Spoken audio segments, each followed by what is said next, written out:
aqui e aí a gente inicia, tá? Tá bom, qualquer hora. Para mim já tinha iniciado. Oi? Para mim já tinha iniciado. Achei que estava já rolando.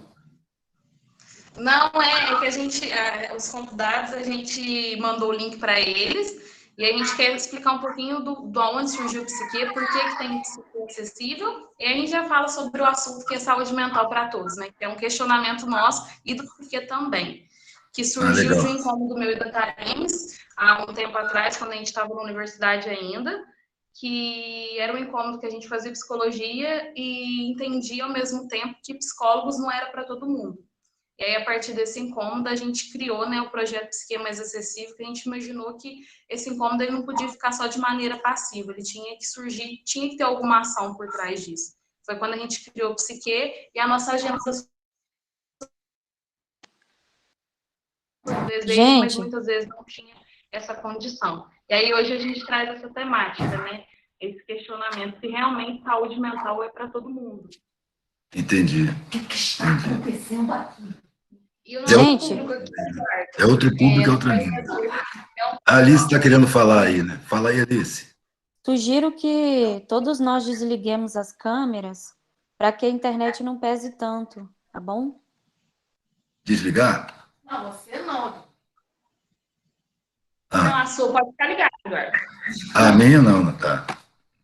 A sua pode ficar ligada. Eu Então, estava em nosso cima aqui. público que está ligado nessa questão de vulnerabilidade, questão de trabalhar mais com a galera que está ali vulnerabilizada, que está mais vulnerabilizada, um público que tem que compartilhar desse ideal. Então, basicamente é isso. Entendi. Olha, o som está picotando um pouco, tá? Essa última eu tive um pouquinho de dificuldade de entender, mas peguei o sentido.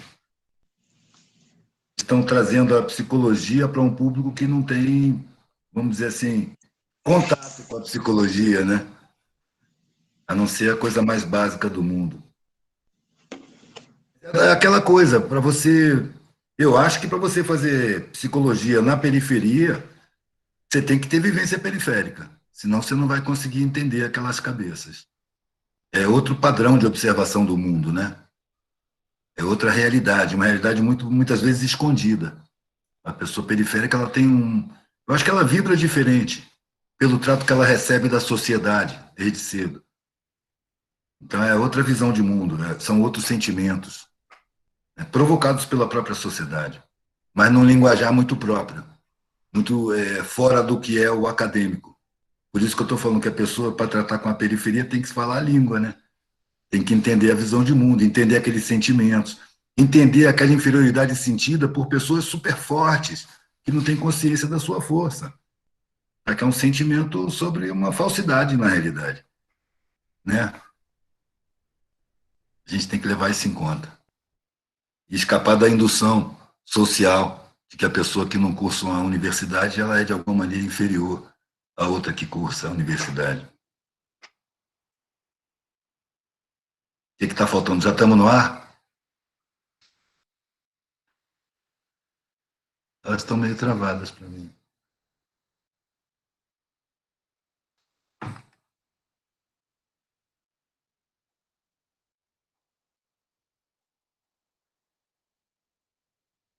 Estou esperando.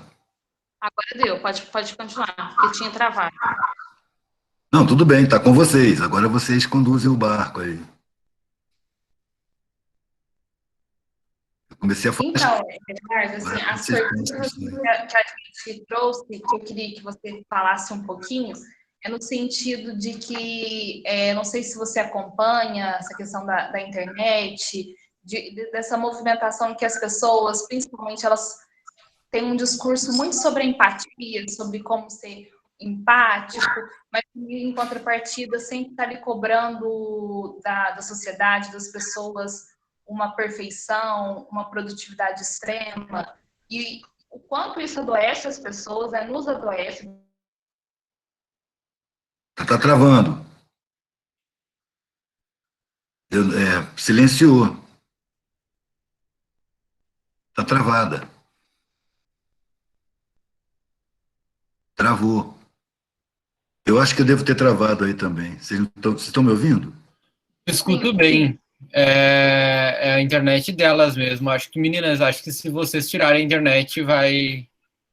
A internet do Eduardo tá funcionando bem, é mais de vocês mesmo que tá dançando agora. Tá então a gente vai travando. tirar a câmera, que eu acho que melhora. Peraí. Tirar a câmera? Acho que agora vai melhorar mais, porque a Agora dá câmera para te escutar melhor. melhorou. Perfeito. Então eu vou repetir aqui então. Tá, Eduardo, por favor. a questão que eu queria que você falasse um pouquinho aqui é que a gente vê na internet um discurso muito sobre a empatia, sobre a gente valorizar as nossas pequenas conquistas, individualidade, mas na prática a gente vê uma prática muito mais cruel, né? De pessoas sempre cobrando uma produtividade extrema, a gente está sempre à mercê e sendo vítima de um discurso muito pesado, de que a gente sempre tem que ter, tem que ter, tem que ter. Então, a gente vai se adoecendo por conta disso, por conta dessa cobrança. O que você vê, assim, como que é a sua visão sobre isso? Olha, eu acho que não, você não precisa necessariamente se submeter ao que te massacra, né? Eu acho que a cobrança existe, a pressão é muito grande, ela vem de família, ela vem do próprio aparato social, né? Há muita cobrança, a indução à competitividade. Eu, quando eu senti essa pressão em cima de mim, eu parei, eu falei, vou procurar outro caminho. Eu acho que a gente tem que criar caminhos que não massacrem a gente. A sociedade, ela é perversa, ela é injusta, e ela cobra conivência com a injustiça, né? Então, você tem que estar massacrando seu sentimento, violando sua consciência, fazendo vista grossa, sendo conivente com crimes sociais, para estar dentro do enquadramento social. As pessoas, para se, vamos dizer assim, garantir, elas são condicionadas a acreditar que elas têm que se submeter à sociedade para terem as garantias da própria sociedade. E o que eu reparei é que as garantias que a sociedade dá, segurança, estabilidade, ela tem um preço muito alto, porque você tem que se enquadrar mesmo, você tem que massacrar a sua vocação, por exemplo, você tem que mentalizar que tem que ganhar dinheiro. Isso é uma coisa que eu já vi ao longo da vida que não satisfaz ninguém. Dinheiro, quanto mais o cara ganha, mais o cara quer, ele vive um inferno, um círculo vicioso. Chega no fim da vida, ele se arrepende, vê que não era nada disso que ele queria. As necessidades da gente é a realização pessoal, sabe como é? É a troca de afeto, é gostar e ser gostado. Mas a gente está debaixo de um massacre ideológico, um massacre publicitário, um massacre midiático, né, sabotado pelo ensino, que o ensino ele tem um modelo empresarista, ele cria competidores para o mercado, apresenta o mundo como um mercado competitivo onde é cada um por si. Você tem que vencer, tem que vencer. Isso foi uma das primeiras coisas que eu tirei da minha vida, essa história de vencer. Eu não quero vencer, eu quero ter satisfação em estar vivo. Então eu tenho que fazer o que eu gosto de fazer.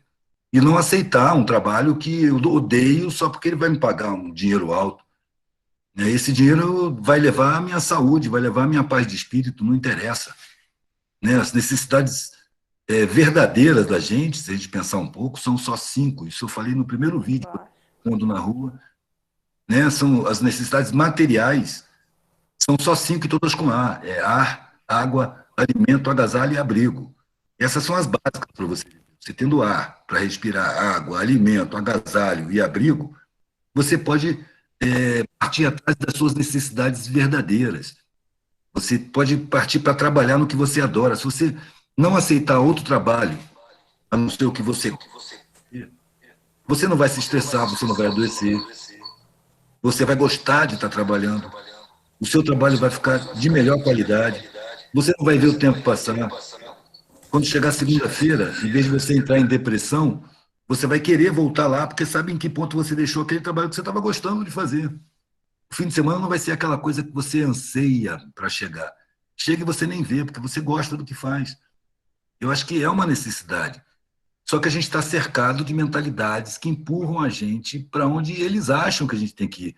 E eles acham conforme foi programado pela sociedade. A função da vida é ganhar dinheiro, a função da vida é você ostentar. Se você não tem uma roupa de marca, você não é considerado.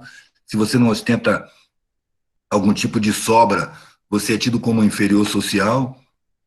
Olha, na verdade, quando eu vi como funciona a sociedade, eu perdi o respeito por ela e resolvi não seguir os padrões nem os valores dela. Então, como eu perdi o respeito pela estrutura social, pelos valores que a sociedade me impunha, eu também perdi a necessidade dessa sociedade me respeitar. Sabe? O respeito social é muito caro para o meu sentimento, para a minha consciência, para a minha paz de espírito, afinal de contas, para a minha qualidade de vida. A gente se deixa enganar pensando que qualidade de vida é você ter mais do que precisa. E é mentira. Isso aí você perde qualidade de vida na ânsia do consumo, procurando sempre ter outra coisa melhor e mais e mais. Você perde sua paz, você perde seu tempo, você perde sua vida. Quantos velhinhos eu encontrei. Quando eu comecei a viajar de carona, logo depois, assim, que eu já estava trabalhando, e tinha um painelzinho de artesanato, e saía oferecendo de mesa em mesa, eu tinha tido um rompimento com a vida convencional muito profundo. Então, toda vez que eu via um velhinho da alta idade, da alta velhice, assim, 80 anos para cima, eu dava um jeito, assim, eu vendia artesanato de mesa em mesa, de bar em bar, de lugar em lugar, andando pela rua. Quando eu vi um velhinho daquele, eu ia me encaminhando para ele, mostrando para as pessoas que estavam no caminho, quer dar uma olhada, ia me encaminhando para chegar naquele velhinho e abordar. Porque um painel de artesanato era uma chave de contato que eu tinha. Eu sabia que ele não ia comprar nada, porque uma pessoa nessa idade dificilmente vai comprar artesanato. Mas eu queria abordar. E aí eu mostrava, a pessoa falava, não, não vou comprar isso não, meu filho. Pois é, pô, posso fazer uma pergunta? A vida vale a pena? O que você acha da vida?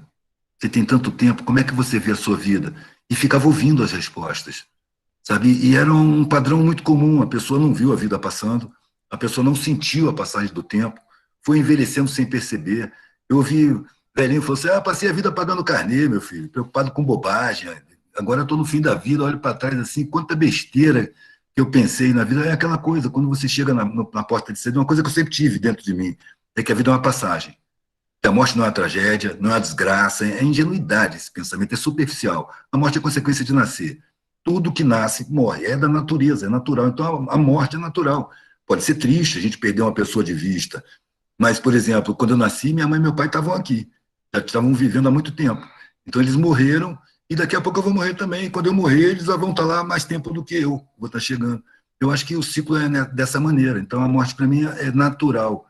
E eu pensava assim, eu não vou viver em função de coisas materiais, porque eu não vou ficar por aqui. O que eu preciso de material não é tanta coisa assim. O que eu preciso é ter um sentido para a vida. Eu quero me satisfazer, eu quero gostar de estar vivo. E a minha vida tinha um padrão que eu não gostava. Né? Eu era estranhado no meu meio, eu passei por psicólogo, até um padre me benzeu, minha mãe me levou lá pensando que eu estava com demônio no corpo. E foram tentativas de enquadramento que davam errado, porque eu percebia que ali eu ia me frustrar. Ali a vida não ia ter sentido. E eu cruzei os velhinhos que me diziam que percebiam que a vida não tinha sentido, e eu dizia que eu não vou chegar na velhice. Se é para chegar desse jeito, com sentimento de vazio, de ter vivido em vão, prefiro não chegar na velhice. Né? E fui atrás. Agora, cada um tem sua maneira de procurar. Eu tive a minha. Deu no que deu. Eu botei minha vida em risco. Eu cheguei à conclusão de que qualquer garantia era igual ficar dentro de uma gaiola. Eu ia ter o alpiste, eu ia ter o trato, ia ter proteção contra os predadores, eu ia ter plano de saúde, um veterinário ali tomando conta, né, cuidando de tudo, bananinha, manguinha, mas não pode voar, tem que ficar dentro da gaiola, você está preso. Então, para eu bater asa e voar, eu tinha que abrir mão de todas as regalias, eu tinha que abrir mão da garantia do alpiste, eu ia ter que buscar minha própria comida, eu ia ter que saber que tem predadores, que tem gavião, que tem coruja, que tem gato, né, mas eu queria voar. Eu achava que a vida só valia a pena se eu chegasse no fim dela e pudesse me satisfazer com ela. Foi uma ótima vida, gostei de ter vivido. É isso que eu saí atrás, e para isso eu não podia me submeter aos valores da sociedade, porque o que a sociedade me propunha era frustração certa. Eu vejo que induzem as pessoas a ter muita grana, mas eu fico olhando as pessoas que têm muita grana e elas não confiam mais em ninguém, porque é cercado de interesseiro. Pessoas que me sorriam quando eu estava lá na classe média alta, que foi onde eu nasci, com o tempo, eu vi aquele mesmo tipo de pessoa na porta do clube, motoristas e recepcionistas, e as pessoas na rua que me sorriam, que me tratavam muito bem, que estavam preocupadas com minha felicidade, com minha tranquilidade, com meu bem-estar, já olhavam para mim com desprezo. Porque, na minha intuição, aquela vida que eu levava era uma vida cercada de falsidade. As pessoas eram pagas para me tratar daquela forma. Então, quando a minha forma passou a ser a forma da mendicância, eu comecei a ver que aquela falsidade já não existia mais comigo. Eu queria que o mundo fosse sincero. Então, quando eu encontrava um sorriso, eu tinha certeza que ele era sincero. Porque a vida privilegiada é muito cheia de sorrisos falsos. você não sabe quem é quem, você atrai interesseiro. Né? Para mim, perde qualidade de vida. Eu gosto de ter sinceridade na vida. E eu não preciso de tanta coisa assim. Eu não me deixo convencer pela publicidade que eu preciso de muito mais do que eu posso usar. Eu não preciso de regalia. Inclusive, eu tenho uma solidariedade muito grande com as pessoas que não têm nada. Eu acho que se eu tivesse coisa demais, eu ia ficar meio constrangido de ter demais. Entendeu? Você falou de empatia. Empatia é uma palavra que apareceu há um tempo atrás. Eu sempre usei solidariedade, porque vem a ser a mesma coisa, né? É sentir o sentimento do outro. Eu acho solidariedade mais bonita. E quando eu comecei a ver as pessoas falando em empatia, me soou feio, sabe? Foneticamente falando, porque me lembra hepatite, doença do fígado, né? Empatia. Eu prefiro solidariedade. Solidariedade é o que é? É sentir o sentimento do outro. Sentir o sentimento do outro é muito fácil quando você já esteve na condição, na situação que você está presenciando o outro passar. É quando você sentiu fome, quando você teve ao desabrigo. Então, você se solidariza facilmente com a fome, com o desabrigo. Quando você esteve doente, você se solidariza com as pessoas doentes. Né? Isso é solidariedade. Ela é muito fácil quando você já viveu aquilo que você está vendo ser vivido. Agora, ela é possível e é muito mais bonita quando você consegue sentir o sentimento do outro que está passando por coisas que você não passou. Você, com a ferramenta da imaginação, você consegue se colocar no local do outro. Isso solidariza. Se você conseguir considerar o outro um familiar.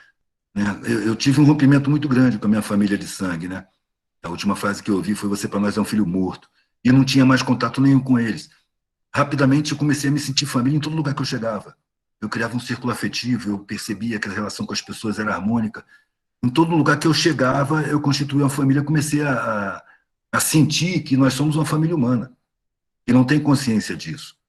Entendeu? Então, se eu vejo miséria, eu vejo familiares na miséria, e não posso me conformar com uma sociedade que permite a situação da miséria, o desabrigo, a fome na infância, o abandono da velhice. As condições sociais que eu vejo à minha frente, não tem como eu me conformar com isso, eu aceitar isso. Eu questiono isso, sem me tornar juiz de ninguém. Eu não acho que tem que fazer isso, que quem não se preocupa com isso é isso ou aquilo. Eu não me dou o trabalho de estar julgando ninguém. Eu decido o meu caminho, decido por mim, estou seguindo minha consciência e não quero impor essa consciência a ninguém. Mas eu não deixo de seguir a minha consciência. O que eu percebo é que a sociedade me exige que eu viole minha consciência em vários pontos, para poder me respeitar, que eu me conforme com a injustiça, que eu usufrua da injustiça, que eu ajude a explorar as pessoas que foram sabotadas, porque uma pessoa de baixa qualificação profissional, uma pessoa que sai do ensino público, ela sai de um sistema que não tem intenção nenhuma de instruir de verdade, de preparar a pessoa para ela entrar na universidade, por exemplo. O ensino público ele é sabotado para impedir aquelas pessoas de se instruir. A maioria das pessoas é mão de obra, é baixa qualificação, é gente para ser explorada. O sistema social é construído assim. Enquanto que o ensino público é para formar os que vão comandar os sabotados, os que foram roubados dos seus direitos. Porque um bom ensino é um direito constitucional. Aliás, direito constitucional é a alimentação decente, é a obrigação do Estado, é uma obrigação constitucional que o Estado não cumpre. A educação de qualidade é uma obrigação constitucional que o Estado não cumpre.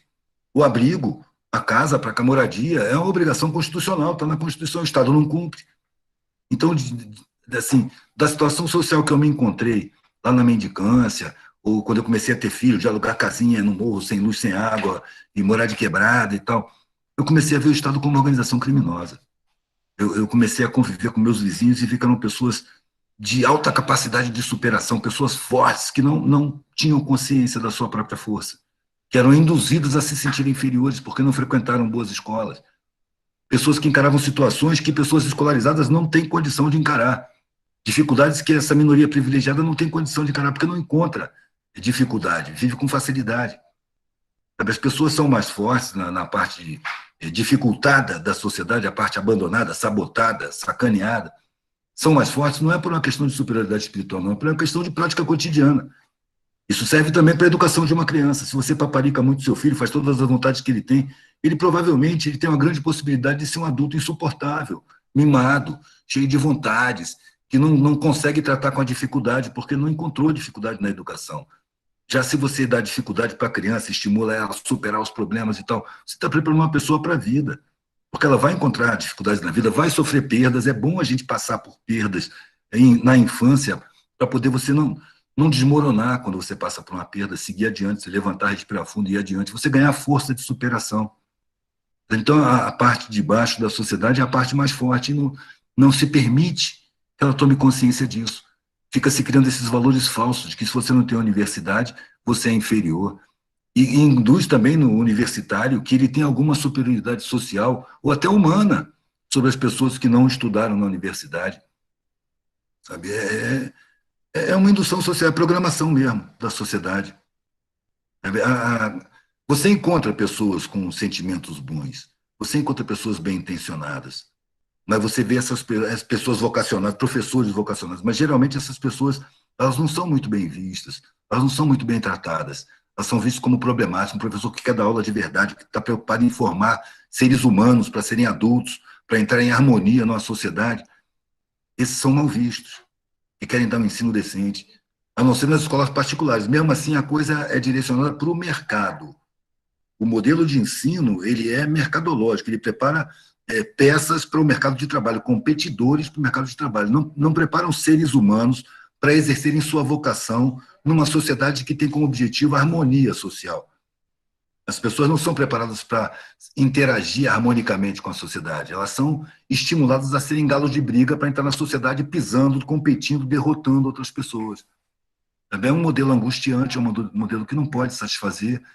E quando você se diferencia e se recusa, você pode esperar a estranheza, porque é uma lavagem cerebral, é uma programação social.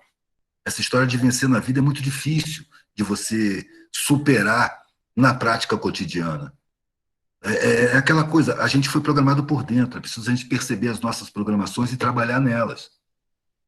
Antes da sociedade ser programada, antes de querer mudar a sociedade, é preciso a gente se mudar por dentro, deixar de acreditar nessas coisas, essas balelas, nessas mentiras que são criadas socialmente, implantadas pela mídia, pelo modelo de educação. São valores falsos que levam à desarmonia social.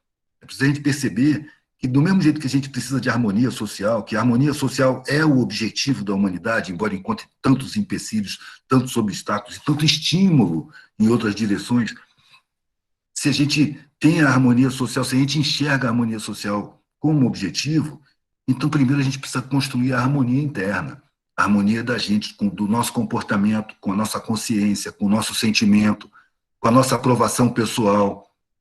Isso necessariamente vai te levar de encontro, em choque com os valores da sociedade. E nos valores da sociedade, a primeira coisa é você ser indiferente com os injustiçados, com as injustiças, com a miséria. Você se convence de mentiras. Eles são assim porque merecem, eles também não se esforçam. É uma indução para você não ter sensibilidade, para você se tornar indiferente. E isso existe, esse estímulo existe nos lugares que a gente nem espera. O que você acha que vocês acham que são a vídeo cacetada do Faustão? Induz as pessoas a dar risada do outro que está se quebrando. É uma criação no inconsciente de indiferença com o sofrimento alheio. Então, essa indução existe em muitos pontos da sociedade. Então, quando eu vejo pessoas insensíveis com sofrimento alheio, pessoas altamente competitivas, egoístas, até sem caráter, desonestas, dando a volta... Eu não crio raiva dessas pessoas, eu sei que são produção social. Infelizmente, elas existem porque a sociedade produz essa mentalidade aos milhões. Ela induz a isso. Induz ao egoísmo, induz à vaidade, induz à superficialidade mental, você se preocupar demais com o olhar alheio, o que os outros vão dizer, o que os outros vão pensar. É quase que uma divindade à parte. O que os outros vão dizer, o que os outros vão pensar, o que tem o olhar dos outros. O primeiro olhar que eu tenho que me importar é com o meu próprio olhar. O primeiro respeito que eu preciso manter é o meu próprio respeito por mim mesmo. Eu só vou ter respeito por mim mesmo se eu respeitar minha consciência, se eu estiver em harmonia entre a minha consciência, o meu sentimento e o meu comportamento no meio do coletivo. Se isso vai me causar estranheza, eu prefiro encarar essa estranheza do que estar bem enquadrado na sociedade e violando minha consciência, entrando em crise, tendo vazios imensos, sintoma antidepressivo, me sentindo inadequado, me sentindo errado porque eu não me enquadro. Eu não tenho que me enquadrar numa sociedade que cria abandono social, que me obriga a ver gente na miséria, que cria miséria, que desemboca na violência, na criminalidade, e aí ataca as consequências, mas não vai nas causas. Fica criando cadeia, e são universidades do crime, são estímulos às perversidades piores que tem, em vez de ir na causa, que é a miséria, que é o abandono. que é o Estado não cumprindo a sua Constituição de investir pesado na formação das pessoas, de verdade, valorizando os vocacionados, né, investindo na formação dos professores. Se você for procurar na história do Brasil os governos que fizeram isso, você vai ver que eles foram difamados pela mídia e derrubados, porque os verdadeiros poderes que controlam não só os governantes via financiamento de campanha, lobistas e muito dinheiro dentro dos parlamentos, também controlam a mídia, que induz a mentalidade geral para a superfície. Você vai ficar mais preocupado com o seu time do que com a realidade social. Eles vão criar a ideia de que política é corrupto, entendeu? E não vão falar do mercado, que é quem compra os políticos. O corruptor está no mercado financeiro, é o podre de rico. Mas não se fala. A visão dos holofotes da mídia coloca o mercado como a fonte das virtudes. Ali você vale o que você merece.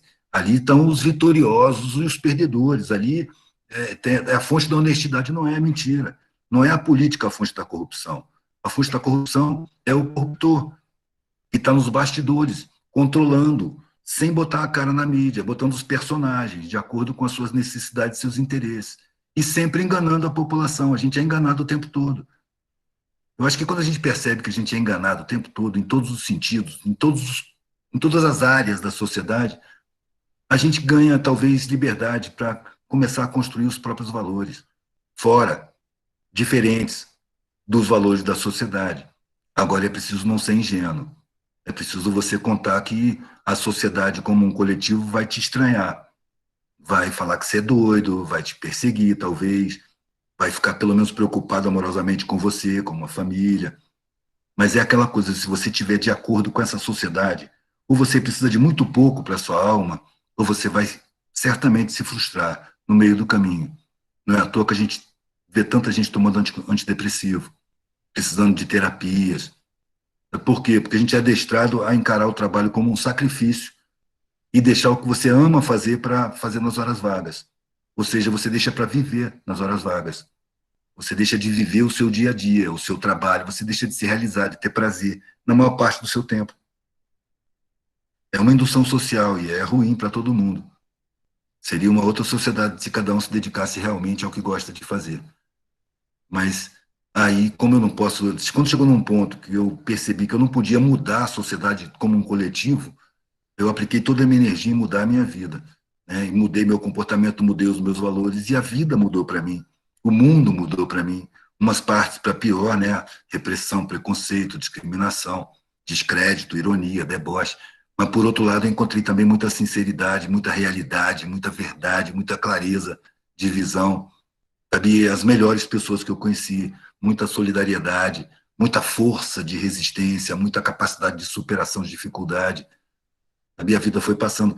Eu passei a viver como minha consciência mandava com 19 anos. E foi uma mudança muito grande porque houve um rompimento geral com o meu mundo de antes, né, que desapareceu e eu passei a viver o mundo das periferias. E eu cheguei a acreditar que eu não viveria mais do que 30 anos. Eu vou morrer antes dos 30. Porque a realidade que eu vivi era muito louca, entendeu? Era a época dos hippies também. A periferia era muito louca. E eu vi gente morrer do meu lado, eu andava nos puteiros, em beira de estrada, no acostamento, com motorista de caminhão de carona, sempre nas periferias, nas palafitas lá de Maragogipe. Morei em Mar Grande, no Morro da Pirâmide, de Arembepe, na aldeia. Então eu achava que não passava dos 30. E para mim estava bom. Quando eu cheguei lá, não vou passar dos 30 anos. Mas para mim está bom, pelo menos eu vou viver do jeito que eu quero, do jeito que minha consciência me aprova. Do jeito que eu escolhi, não como a sociedade queria me obrigar. Mas aí passou os 30, eu não morri, passou os 40, passou os 50, fiz 60 anos, já me vacinaram com a AstraZeneca.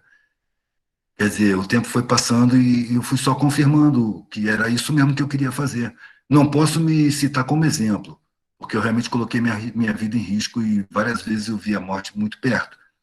Mas ouvir o coração, para mim, é mais importante do que ouvir a razão, porque a razão da gente é muito condicionada pelo modelo de sociedade, pela forma de educação, pelas comunicações, pelo massacre midiático, pela publicidade, pelo marketing. A razão é muito bombardeada com valores falsos, com medos, né, com desejos, com objetivos, com a visão de mundo distorcida. O sentimento não. Quando eu estava na faculdade, o sentimento me dizia, por aí não vai, por aí você vai se frustrar, por aí você vai se frustrar. A razão dizia, por aqui você vai se garantir, por aqui você vai ter plano de saúde, você não vai cair de patamar, porque eu já tinha plano de saúde, já tinha uma vida privilegiada numa classe média alta.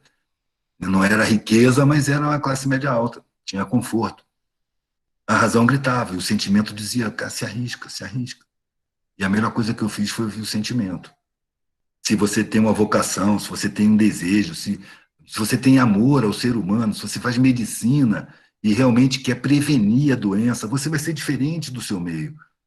Você vai ser ironizado, vai ser tido como um sonhador, mas essa discriminação, essa estranheza, essa, vamos dizer assim, até condenação, às vezes, que rola, da mentalidade convencional que pede o enquadramento, é quase que um elogio, quase que uma confirmação que você está no caminho de realizar sua alma, de gostar de estar vivo, de fazer um trabalho que você adora e sentir que ele beneficia de verdade as pessoas, em corpo e em alma, em sentimento e em matéria, tudo junto. Bom, já falei demais, eu não sei nem se eu respondi sua pergunta. Fala vocês aí. Respondeu sim. Pegando o gancho, você disse a questão da sociedade estar sendo vítima dessa cobrança, tá nessa precisar de terapia, tomando muito depressivo. A gente tem índices gigantescos de ansiosos, depressivos, e a gente ainda sabe que a psicoterapia é um acesso muito elitista, e a gente sabe que o sistema também de saúde pública, ele não tem tantos profissionais quanto deveria. E eu queria saber de você o que você pensa sobre isso, né? Sobre essa questão de também da classe mais baixa, mais vulnerabilizada financeiramente falando, socialmente também, também está sendo vítima desse adoecimento psíquico e não ter tanto acesso quanto as outras pessoas. Claro, claro. A classe de baixo ela é feita para ser vetada mesmo, em todos os sentidos. Em todos os sentidos. São peças desqualificadas como seres humanos de segunda categoria. São feitos para serem enquadrados. Se você tiver problema, joga você num lixo social e coloca outro no seu lugar, porque a oferta de mão de obra é muito grande. É uma sociedade que comete crimes contra a sua população. E cria, naqueles que são sabotados e roubados, o sentimento de culpa pela sua própria sabotagem, pela sua própria situação social. E é um sentimento mentiroso. É preciso a gente perceber as induções sociais e perceber que elas levam a gente para o enquadramento. Você sentir inferioridade, você sentir culpa pela sua situação, uma situação que a própria sociedade te levou, é uma programação da própria sociedade. Eu acho que na academia você encontra exceções à regra. E essas exceções já estão fazendo um trabalho de levar a psicologia, levar a interiorização, né? Porque nada mais é do que você olhar para dentro de si, para as periferias, de uma forma muito pontual e incipiente, porque isso tinha que ser um programa de Estado. Mas o Estado, dominado por um punhado de podres de ricos, que vive da exploração, que vive se beneficiando dessa situação social, ele não tem condição de criar de verdade atendimento capilarizado nas comunidades. Sabe? Isso aí está sendo feito por exceções à regra, de maneira muito pontual. Eu acho que, gradualmente, quando se for percebendo realmente que é preciso esclarecer as pessoas de baixo, o Estado vai começar a se transformar, a ser mais, vamos dizer assim, preenchido por pessoas que têm interesse em justiça social, em atender realmente a população, porque essa é a função do Estado, em teoria, né? A servir a população com seus direitos. E esse é um direito da população. E é mais um que é negado.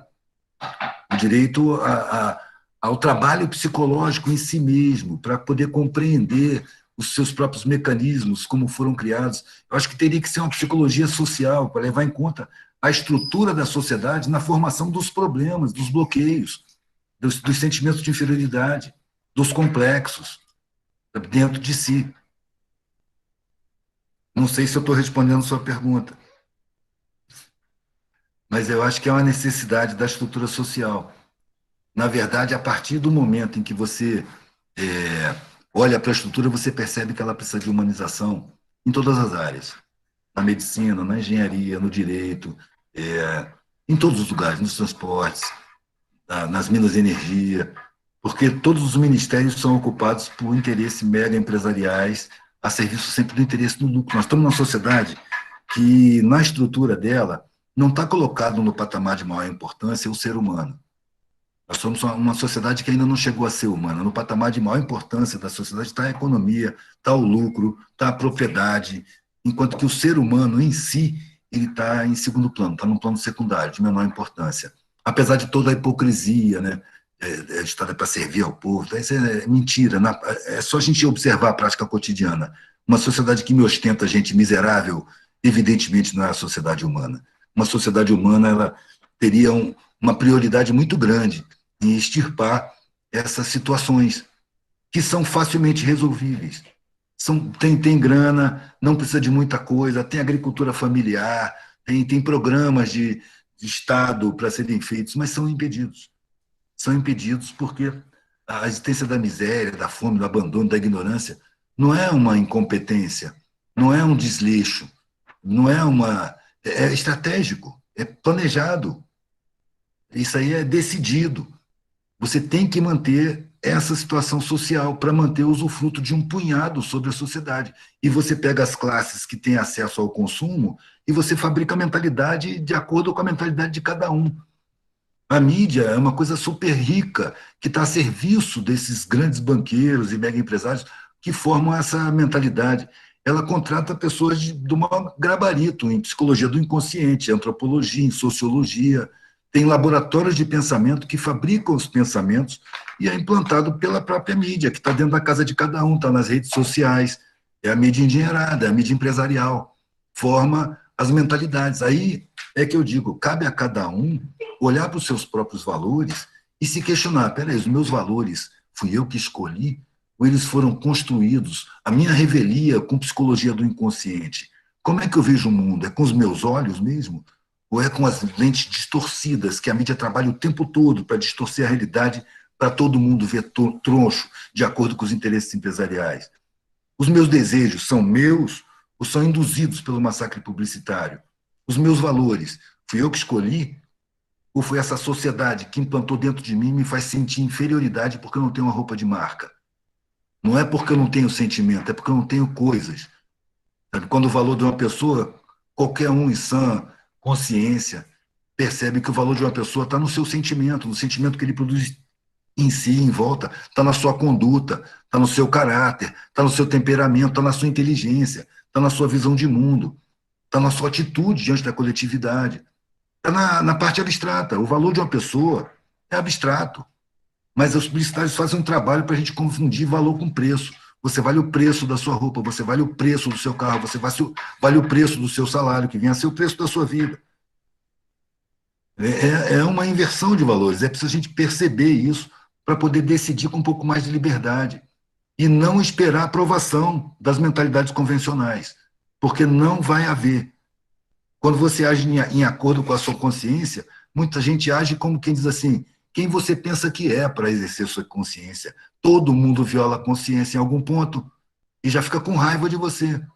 Já cria uma repulsa. Por quê? Porque o seu comportamento é quase que uma denúncia do submetimento das pessoas que violam sua consciência por pressão social, para ter o chamado respeito social. Quando eu percebo que o respeito social me custa o meu próprio respeito, eu abro mão do respeito social. Vai se fuder, eu não vou precisar ser respeitado pelas minhas coisas. Se é para me respeitar pelas minhas coisas, eu prefiro que não me respeite. Eu prefiro que me respeite pelo que eu sou. E aí esse respeito vai vir das melhores pessoas. Com quem vale a pena se relacionar. As que me desprezam, as que desprezam a gente pela forma, as preconceituosas, não vale a pena ter a atenção dessas pessoas. Pelo contrário, é um favor que me fazem me desprezar, porque não ocupa meu tempo. Eu já conheço essa mentalidade. Ela não me ofende, mas também não me diz nada. Me mostra uma pessoa desinteressante. Eu quero tratar com pessoas interessantes, que me acrescentem, que seja agradável tratar, que me instruam, que troquem com a gente, que tenham contatos mais profundos, mais respeitosos. É com essas pessoas que eu quero tratar. Então, quando eu deparo com uma discriminação, com um olhar de desprezo, ele não me diz nada além de que ali tem uma pessoa que é capaz de desprezar outra pessoa. Por que eu vou me afetar com isso? Eu teria vergonha de estar no lugar dele, de estar desprezando os outros. Se ele é capaz de desprezar, está falando de si, é um arrogante a mais no mundo. E a arrogância é um elemento altamente estimulado pelo condicionamento social, pelos valores, pela ideologia social. Então, o cara arrogante, ele não está fazendo nada mais do que exercendo uma programação social. Ele está repetindo o que foi programado, me julgando pela minha roupa velha, sem marca, ou pelo ninho velho que eu posso estar andando, sei lá. Ele está falando muito mais de si do que de mim. Eu vou ser um induzido pela sociedade se eu me sentir inferior por esses motivos. Eu acho engraçado, cara, ter esse tipo de olhar para cima de mim, porque eu acho constrangedor para o lado dele. Eu vou só detectar uma pessoa desinteressante e vou virar minha atenção para outro lado, porque tem tanta gente no mundo, eu vou procurar pessoas mais interessantes. A partir daí, eu ganho uma segurança de autoestima que eu não vou me sentir humilhado. Eu já tive em todas as situações sociais que você pode imaginar, dormindo em papelão, pedindo o que comer. Eu nunca me senti humilhado, porque eu estava sempre aprendendo com tudo, inclusive com o comportamento arrogante, do desprezo, da suspeita, da agressividade. Para mim, tudo serviu de aprendizado, e isso serve de aprendizado. É preciso a gente se desenvolver, não só para o lado do saber, mas para o lado da sabedoria também, para não estar se aborrecendo sem necessidade, com as coisas que o mundo coloca para aborrecer a gente, né? As opiniões que a gente escuta, sabe, que se eu tenho alguma raiva, ela não é pessoal, é a raiva do sistema social, que faz as pessoas terem opiniões absurdas a respeito da realidade, que faz as pessoas serem competitivas, egoístas, estimula até o mau caráter para você vencer, para você se dar bem. Sabe? Eu detecto essas pessoas, mas eu não crio um sentimento ruim com essas pessoas, eu tenho um sentimento ruim com a produção desses sentimentos. Essas pessoas são vítimas, elas não vivem bem com isso, elas sofrem consequências de ser assim.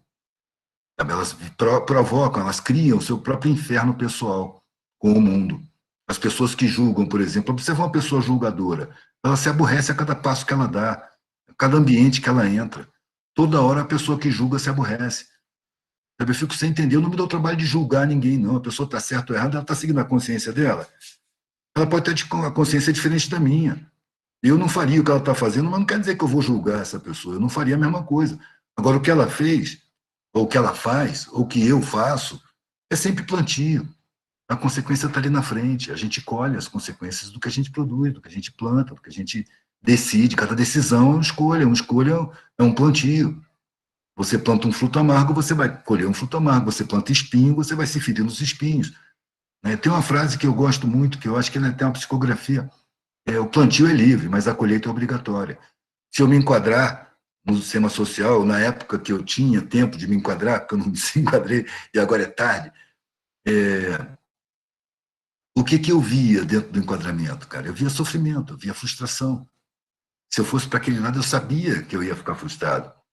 Então não tinha o que me empurrasse para aquele lado, eu não queria ir para aquele lado e não fui. As consequências eu sabia que viriam. Não me importou muito. Eu acho que você não precisa chutar o pau da barraca, você pode adequar. Se você é professor e gosta de dar aula, você pode se informar, você pode procurar alternativas para dar a aula que você acha que deve ser. Tem muita gente trabalhando nisso. Eu nunca vi tanto cursinho pré-universitário em comunidade como agora. Antigamente não existia. Não existia. É coisa de 20, 25 anos para cá. Começou a brotar e agora tem em toda parte. Nesses cursinhos, onde as pessoas ganham a mixaria, às vezes até gastam para ir lá, trabalham de graça. Nesses cursinhos, essas pessoas se realizam. Os vocacionados gostam, é como se fosse a necessidade. Eles estão levando conhecimento para quem quer e precisa de verdade, que o Estado nega. Aí, nessa, você se realiza. Assim como médicos que se juntam com outros médicos de exceção, que têm realmente amor pelo ser humano, que vão ver a medicina de uma forma mais amorosa, vão trabalhar a medicina preventiva, vão trabalhar a comida industrial, não vão se deixar dominar e acorrentar por laboratórios farmacêuticos, pela indústria da medicina, vai reduzir o uso, a real necessidade, vai tratar tudo muito mais naturalmente. Quer dizer, em todas as profissões, você encontra vocacionados. sabe? Eu acho que esses vocacionados, eles precisam procurar caminhos para se encontrarem com outros vocacionados e fazerem trabalhos realmente realizadores, pessoalmente falando. Trabalhos que realizam a gente como ser humano, não só profissionalmente. Eu acho que é isso, já estou falando demais.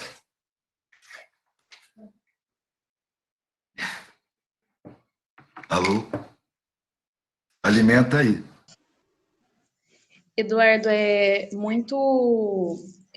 fala sobre sua fala, vem um questionamento e uma coisa que fica muito claro para mim, né? Eu identifico muito com o que você falou e também eu vejo que não só a juventude, mas o quanto que a gente, ao longo das nossas trajetórias, a gente tenta se deslocar desse outro, mas o quanto esse outro também é tão dominador para a nossa vida, né? O quanto que a gente fica preso ao que o outro pensa, ao que o outro dita sobre os nossos comportamentos, sobre a roupa que a gente veste, sobre o que a gente fala, como a gente fala, né?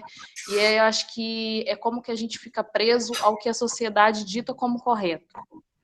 E o quanto que a gente faz um trabalho para se desvencilhar disso, né? E o quanto que a gente busca também, porque me vem muito quando eu estou falando sobre isso, a palavra sucesso. O quanto que todo mundo batalha para ter esse sucesso e como que cada um define o que é sucesso e, ao mesmo tempo, como cada um quer estar juntos, né, nesse mesmo ideal de que sucesso é dinheiro, de que sucesso é poder, de que sucesso é conhecimento e reconhecimento. Né? Na realidade, esse reconhecimento. O que você pensa sobre isso? Eu acho que é um conceito fabricado. É sucesso. O que é sucesso? Sucesso não é o que sucede? Sucesso é o que sucede, não é?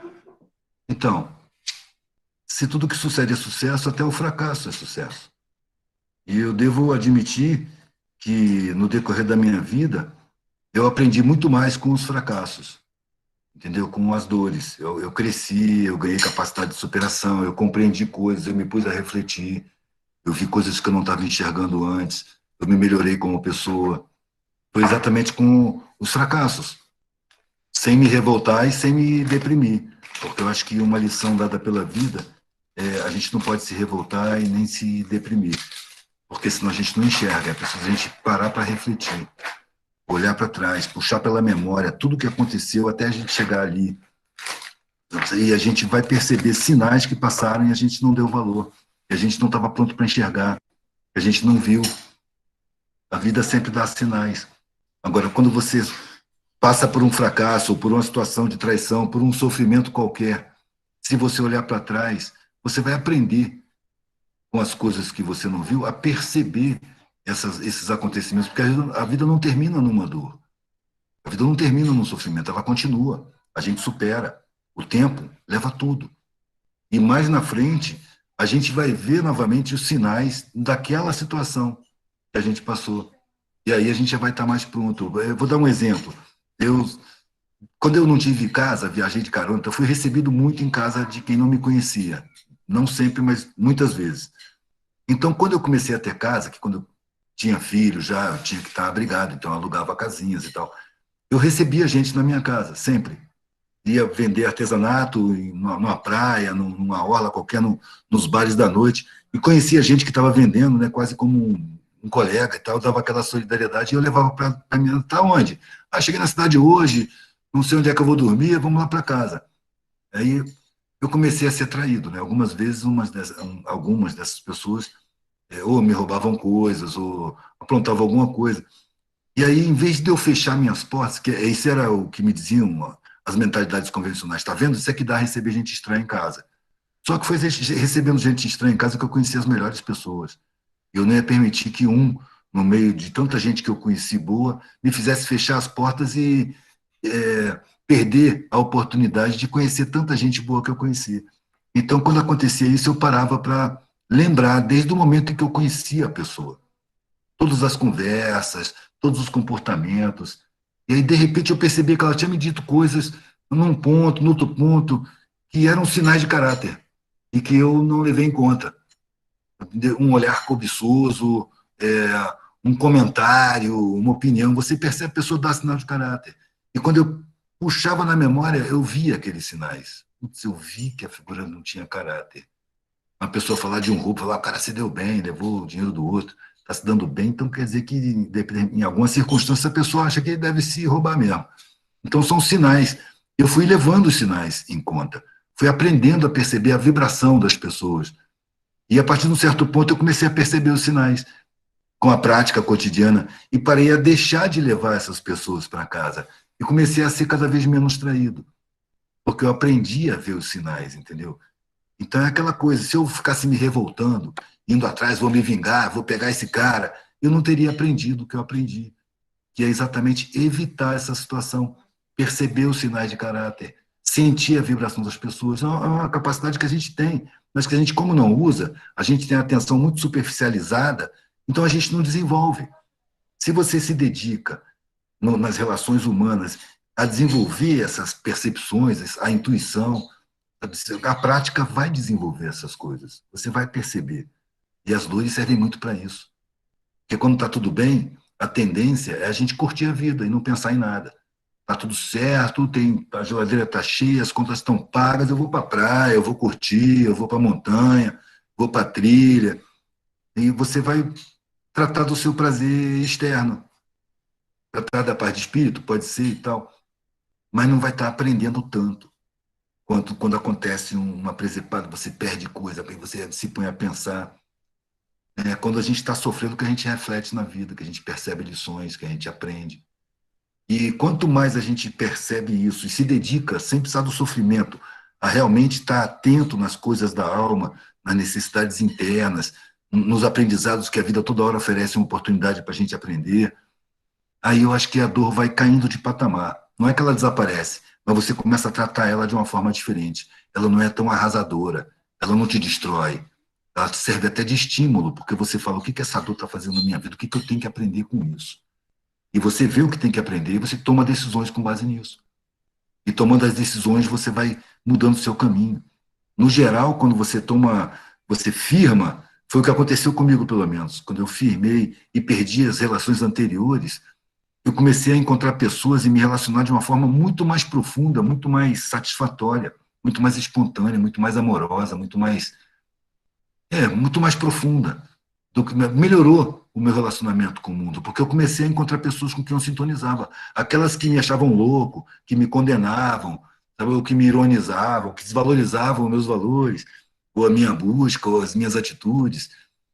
Essas pessoas, elas se afastaram. Eu não tinha sintonia com elas.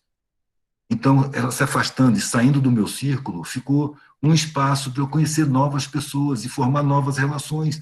E essas novas relações eram muito mais sintonizadas, ou seja, eu me mudar a mim mesmo mudou o meu mundo, mudou as minhas relações, mudou o meu sentimento em estar vivo. Me deu mais satisfação. Entendeu?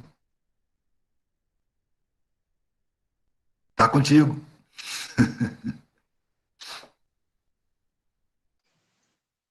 E eu acho que muito frente a isso, Eduardo, fica muito para a gente o quanto que a humanidade tem de Enquanto que a errar, medo de fracasso. Eu diria de primitivo, não de errado. É primitivo para ser desenvolvido, entendeu? Pedra bruta, pedra. Se a gente ficar nessa conceituação de certo e errado, a gente bloqueia muito a caminhada.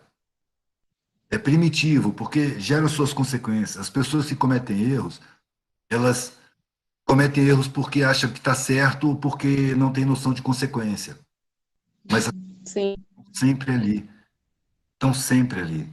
Então não são erros, são experiências, são experimentos que vão trazer suas consequências, e essas consequências vão criar de aprendizado, de melhoria, né, de refinamento, que é o que a humanidade precisa.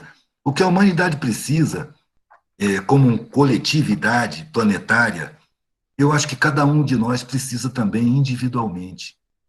É ilusão a gente se atribuir alguma superioridade por causa dos nossos comportamentos, sabe? Eu acho que o planeta Terra tem uma faixa vibratória e nós todos estamos dentro dessa faixa vibratória. Claro que há variantes nessa faixa, mas eu estar mais acima não me coloca vamos dizer assim, num patamar de evolução espiritual, entendeu? Me coloca num patamar de responsabilidade social, porque eu estou junto com aquele que está mais embaixo. Então, se eu estou mais em cima, eu tenho uma responsabilidade de botar a luz para baixo também para todo mundo ir subindo, porque a gente não se distancia muito. Eu acho que o mais elevado dos seres humanos não está tão distante assim do mais baixo, do mais atrasado. O mais avançado não está tão longe assim do mais atrasado. É o mesmo grupo. E como grupo, interessa a todo mundo que o grupo avance como um todo. Então, você tem que ir junto com os atrasados. A função de quem está na frente é iluminar o caminho de quem vem atrás. Não é se servir de quem vem atrás, de quem está mais embaixo, como a gente é induzido pela sociedade a fazer. Você pode fazer o que a sociedade induz, mas você vai sofrer as consequências espirituais disso, vai ter aquela sensação de angústia, aquela dúvida, a hora do silêncio, você não quer ficar sozinho, você não quer refletir, você precisa se ocupar, você precisa ir curtir, você precisa beber, você tomar um antidepressivo, você precisa se fazer você não está satisfeito consigo mesmo, você não aguenta o silêncio interior, você está se maltratando, porque está cumprindo os ditames de uma sociedade que estimula a desumanidade, ela estimula a perversidade, ela estimula a competitividade, a indiferença com o sofrimento alheio, estimula a falta de solidariedade. Você reduz a solidariedade só ao seu pequeno círculo familiar ou social. Você não se sente parte da coletividade humana. Isso é um estímulo da sociedade, para evitar exatamente a harmonia social, para evitar exatamente que as pessoas se harmonizem entre si. Porque se as pessoas se harmonizam entre si e o conhecimento começa a chegar para todo mundo, não vai ser tão fácil assim controlar as mentalidades, não vai ser tão fácil assim escravizar as pessoas, dominar os governantes, ter as instituições nas mãos, como hoje elas são tidas na mão do poder econômico e não da população. O Estado, do jeito que ele está se comportando, do jeito que o Estado é prisioneiro de poderes econômicos, ele se comporta como a maior entidade criminosa em território nacional, porque ele viola a sua lei principal, a Carta Magna, a Constituição Federal. A coisa mais dita, importante de toda a legislação brasileira é a Constituição, e o Estado não cumpre, simplesmente não cumpre. Então, nas mãos do poder econômico, o Estado é uma entidade criminosa, que funciona como um Robin Hood ao contrário, que rouba dos pobres para dar aos ricos. Se você for analisar sistema tributário, se você for analisar tudo em geral, a sociedade depende inteiramente da massa pobre. E por isso mesmo, não só explorando o trabalho, escravizando, mas também pelos impostos, que se você pegar a massa tributária, que é o ganho do Estado, o salário do Estado, são os impostos, você pega a massa tributária, a maior parte dessa massa tributária está em cima dos produtos de primeira necessidade. E, no fim das contas, é a população quem financia o Estado. Além de construir tudo, costurar todas as roupas, plantar todas as comidas, transportar tudo, ligar as máquinas, reparar as máquinas, botar um tijolo em cima do outro, colocar fiação, eletricidade. Tudo depende dos explorados, da classe mais baixa. Eu acho que por isso que o sistema social, que bota privilégio demais num cantinho da sociedade, privilegia as classes de cima, sempre minoritárias, mantém a população inconsciente, ignorante, sabotada nos seus direitos, para que ela não tenha consciência da sua força, não tenha consciência da sua importância dentro do contexto social. Não tenha dignidade, não tenha amor próprio. As pessoas têm uma baixa estima muito grande, estimulada pela sociedade. Se você não pode consumir, então você é inferior. Eu digo que é o contrário. Se você não tem condição, se você não consegue sentir o sentimento do outro, você tem uma inferioridade. E ela é espiritual. Ela pode ser uma superioridade social, mas a superioridade social é forma, não é conteúdo. Uma coisa que eu vi bem clara, lá nos meus 19 anos, a minha vida vai acabar, cara. O que eu tenho que adquirir, o que eu tenho que acumular aqui, é que eu puder levar. E o que eu posso acumular para levar? Conhecimento, vivência, sentimento, boas relações. É o que eu posso levar, a satisfação de estar produzindo, de estar servindo a minha coletividade, de estar vivendo em harmonia, a satisfação de estar bem com a minha consciência, de ter a aprovação da minha consciência. Isso é o mais importante para levar. E muitas vezes, para você adquirir patrimônio, para você conseguir ter mais grana do que precisa, você tem que violar a sua consciência, você tem que maltratar a sua alma, você tem que violar seu sentimento, ser indiferente, ser perverso, ser egoísta. Você tem que piorar como pessoa, como alma, como a parte mais importante, né? Porque eu acho que as necessidades humanas são muito mais abstratas do que concretas, do que materiais. A gente tem necessidade de integração com a coletividade, a gente tem necessidade de gostar e ser gostado, a gente tem necessidade de produzir o bem para geral, de ser querido em todos os lugares que a gente vai, a gente tem necessidade de tomar consciência das coisas, de aprender. São necessidades humanas, são necessidades verdadeiras, são necessidades profundas, para mim, muito mais importantes do que as necessidades materiais, além das fundamentais. É casa, mas quando eu falo casa é com conforto, com saneamento básico, ensino de qualidade. Você ter condição de viver confortavelmente sem faltar nada do que você precisa. Sabe? Isso basta. Eu acho que a maioria das pessoas não quer muito mais do que isso, não. Existem as seduções e são pesadas. É característica da publicidade, do marketing. São seduções para o consumo. Seduções para você se exteriorizar. Seduções para manter a mentalidade na superfície. Seduções para você não aprofundar nada. Seduções para você não buscar as raízes das coisas, as razões de ser. Então a sociedade ela seduz e quando você escapa da sedução ela ameaça, ela estranha, ela discrimina, ela persegue, ela desvaloriza. Então é preciso se a gente quer estar satisfeito consigo mesmo, a gente está pronto para encarar essa desvalorização, essa ironia, sabe? Às vezes a perseguição, a desqualificação, do desprezo, a estranheza. É preciso a gente estar pronto para encarar, para tratar com isso com naturalidade, sabendo que, realmente, se você não está de acordo com o sistema social injusto e desumano, você vai sofrer estranheza, você vai ser estranhado. Mas é melhor você ser estranhado e perder até o respeito alheio do que você perder o seu próprio respeito e se enquadrar numa sociedade que não te respeita. Eu acho que a opção, para mim, pelo menos, é clara. Mas é preciso a gente respeitar todas as opções. Aliás, até porque todas elas têm suas consequências na própria vida, nas próprias relações. É só você observar as pessoas superficiais, as pessoas mau caráter. É só você observar o decorrer da vida dessas pessoas. Não tem encontros legais, a sintonia dela é no mesmo nível. São pessoas que estão sempre criando problema e tendo problemas. É outro padrão de vida, né? A escolha é de cada um, mas as consequências vêm como colheita dessas escolhas. Vamos lá, já não estou falando demais, não? Eduardo, agora o pessoal tem algumas perguntas.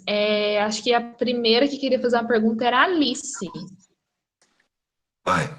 Na verdade, nem seria muito uma pergunta, seria comentar alguns pontos da sua fala. Porque, assim, eu sou deficiente visual desde nascença, estudei em escola pública, e a minha mãe, minha família sempre colocou na minha mente que eu tinha de fazer cursos universitários que gerasse muito dinheiro para mim.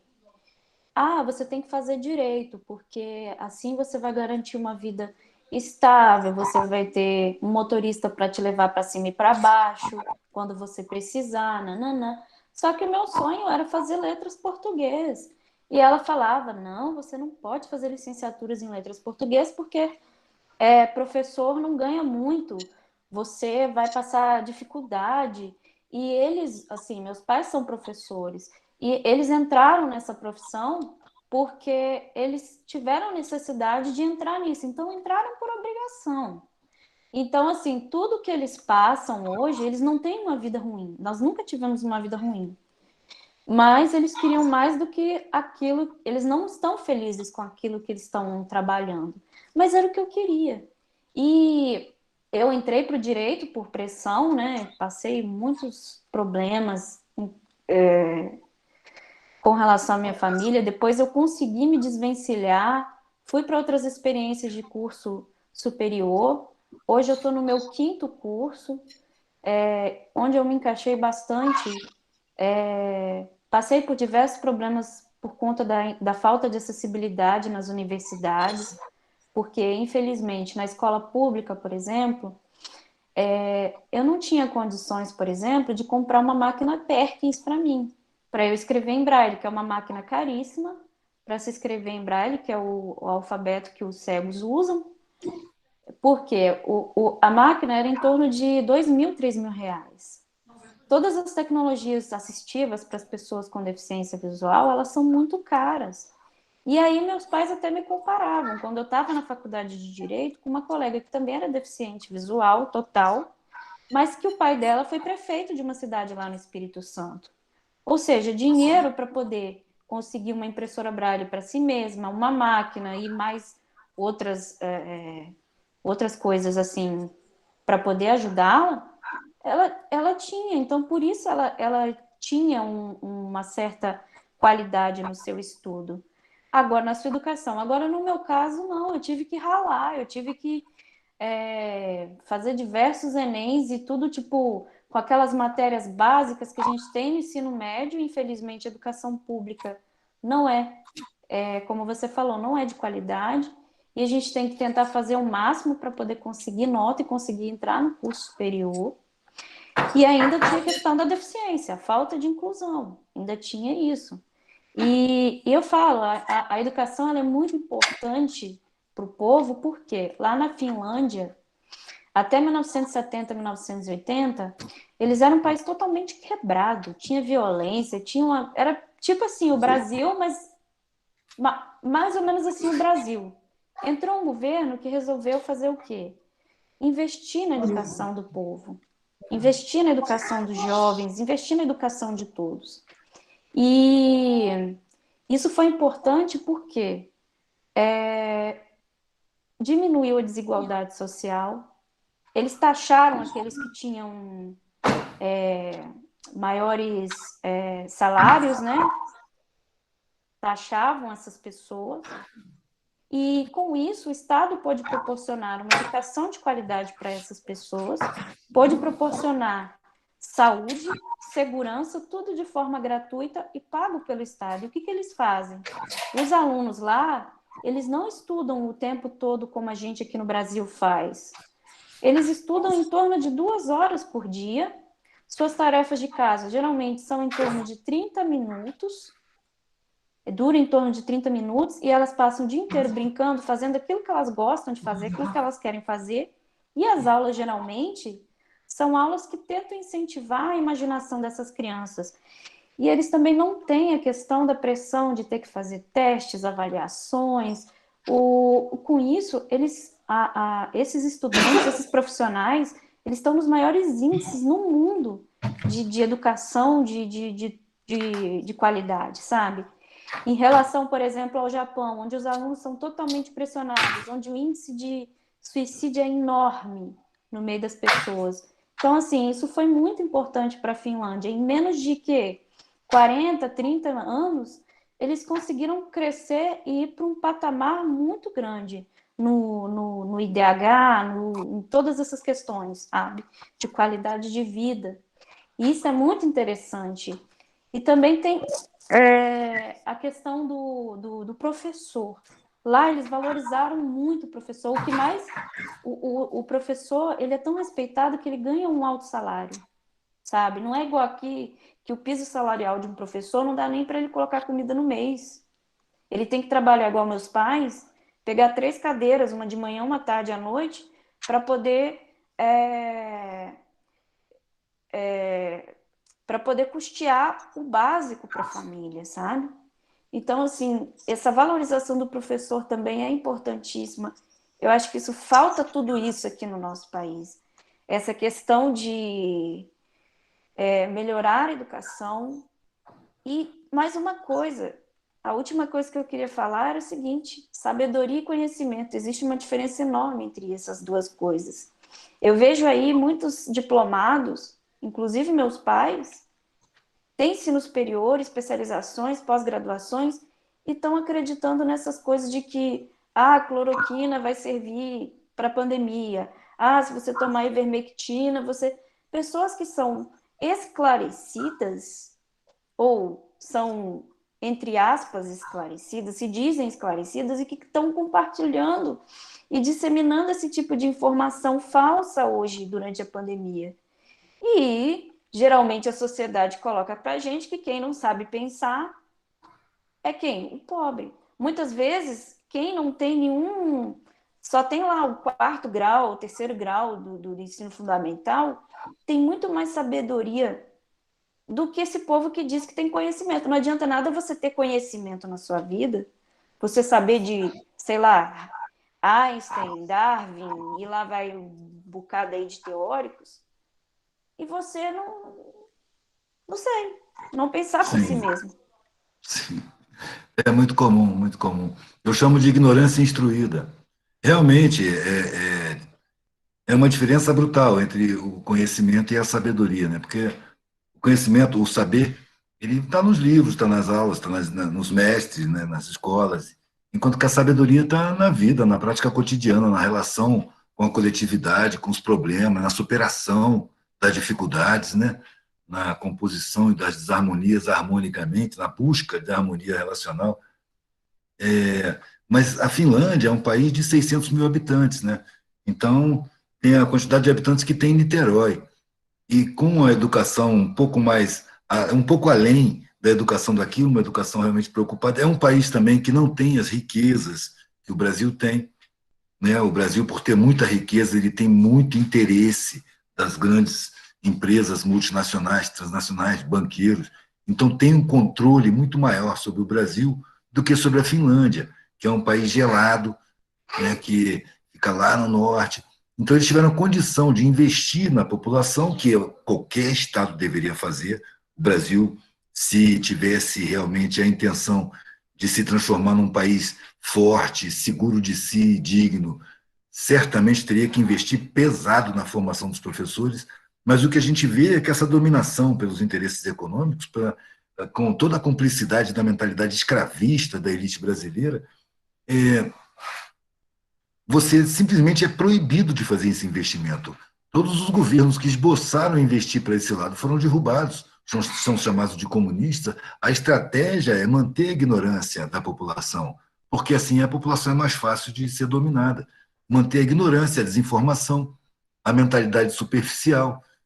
A gente vê um trabalho tão profundo de psicologia do inconsciente porque ele é feito de acordo com todas as camadas sociais. Então, existe a lavagem cerebral que é direcionada às classes acadêmicas, às classes privilegiadas, às classes empresariais, falando a língua dessas pessoas e usando muito os medos, as, as tendências, os desejos, as vontades. É um estudo muito profundo, que passa despercebido, que eu acredito que nós estamos num momento de transformação social que está além do poder humano de realização, que está mostrando esses mecanismos de domínio, está mostrando os subterrâneos da sociedade, mostrando que esses cargos ocupados por governantes, na verdade, eles são controlados por outros poderes que estão por trás, no escuro, né? Que a gente vendo o esquema social se demonstrando, se revelando, ou a gente cai na vala comum de que está piorando, ao invés de você perceber que a sua visão que está se ampliando e você está vendo o que antes você não via, mas que agia da mesma forma, e você tem a oportunidade de perceber que os seus valores está arriscado a terem sido construídos por essa estrutura de formação de mentalidade.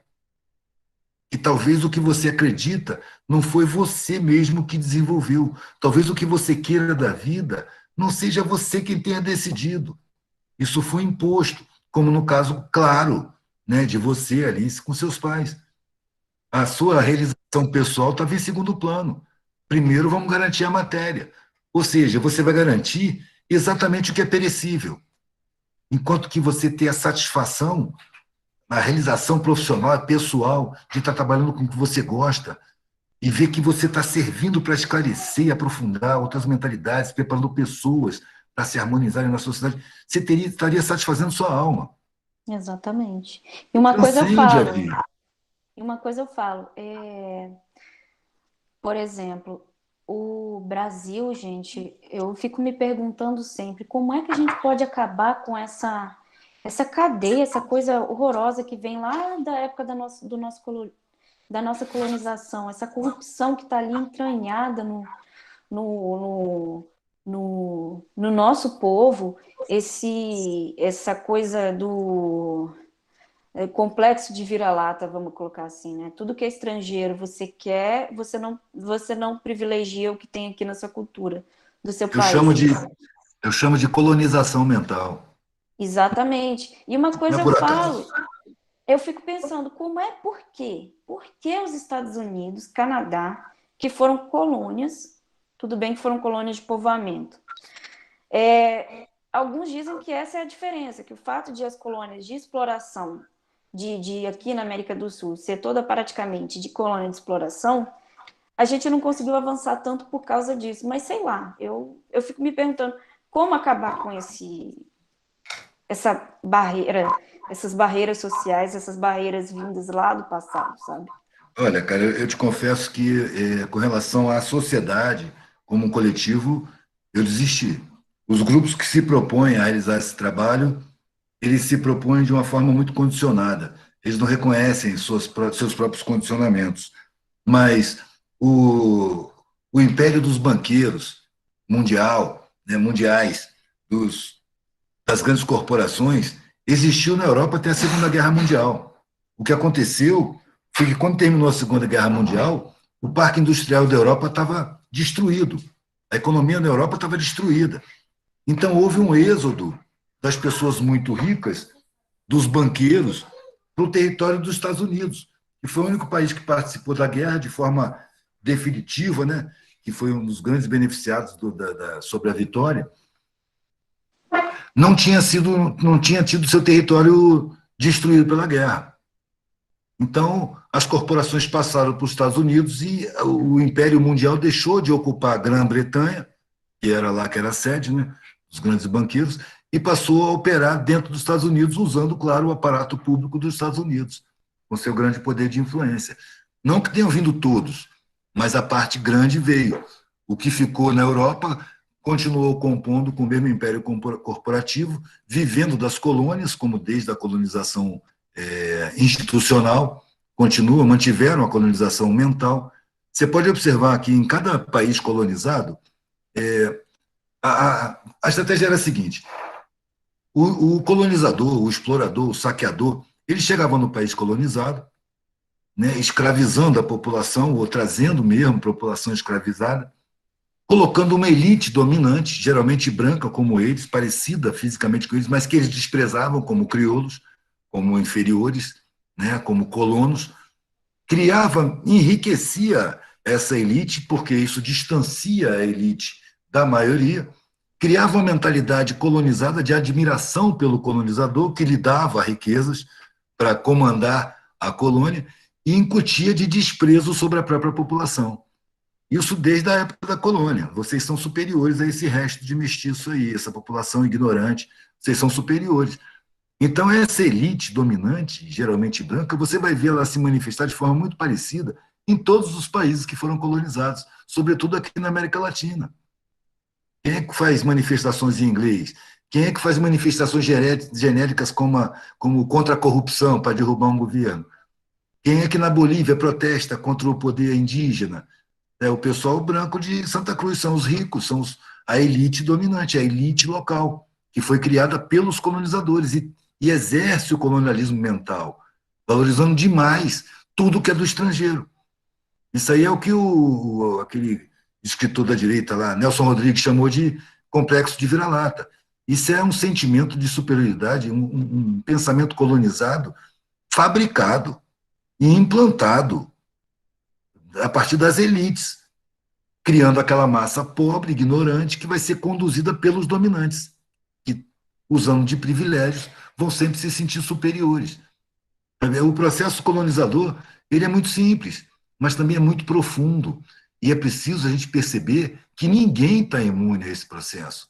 Eu tomo cuidado, por exemplo, para não chamar estadunidense de americano, porque isso é como se eu estivesse confirmando que eles são os donos do continente e nós somos sul-americanos, americano com alguma coisa para definir. Ou seja, estou abaixo, eles são americanos, são os donos do continente.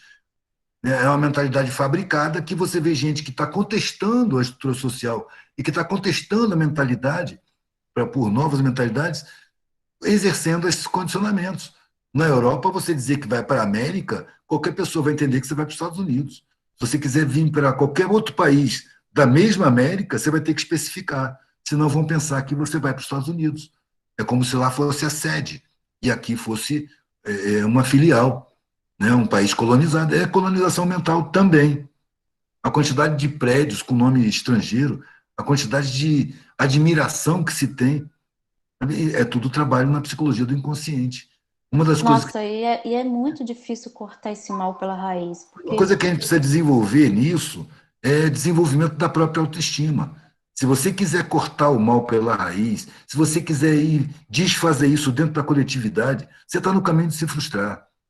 Eu vejo um monte de gente de meia idade sentada e desistido da vida. Não, isso nunca vai mudar. Como assim? Tudo está mudando o tempo todo. É preciso a gente não querer impor o ritmo das coisas além dos que é delas. A gente não pode impor um ritmo com o ego inflado pela sociedade. Eu quero ver o mundo justo. Eu tenho plena consciência e tenho desde os 19 anos, quando eu comecei a.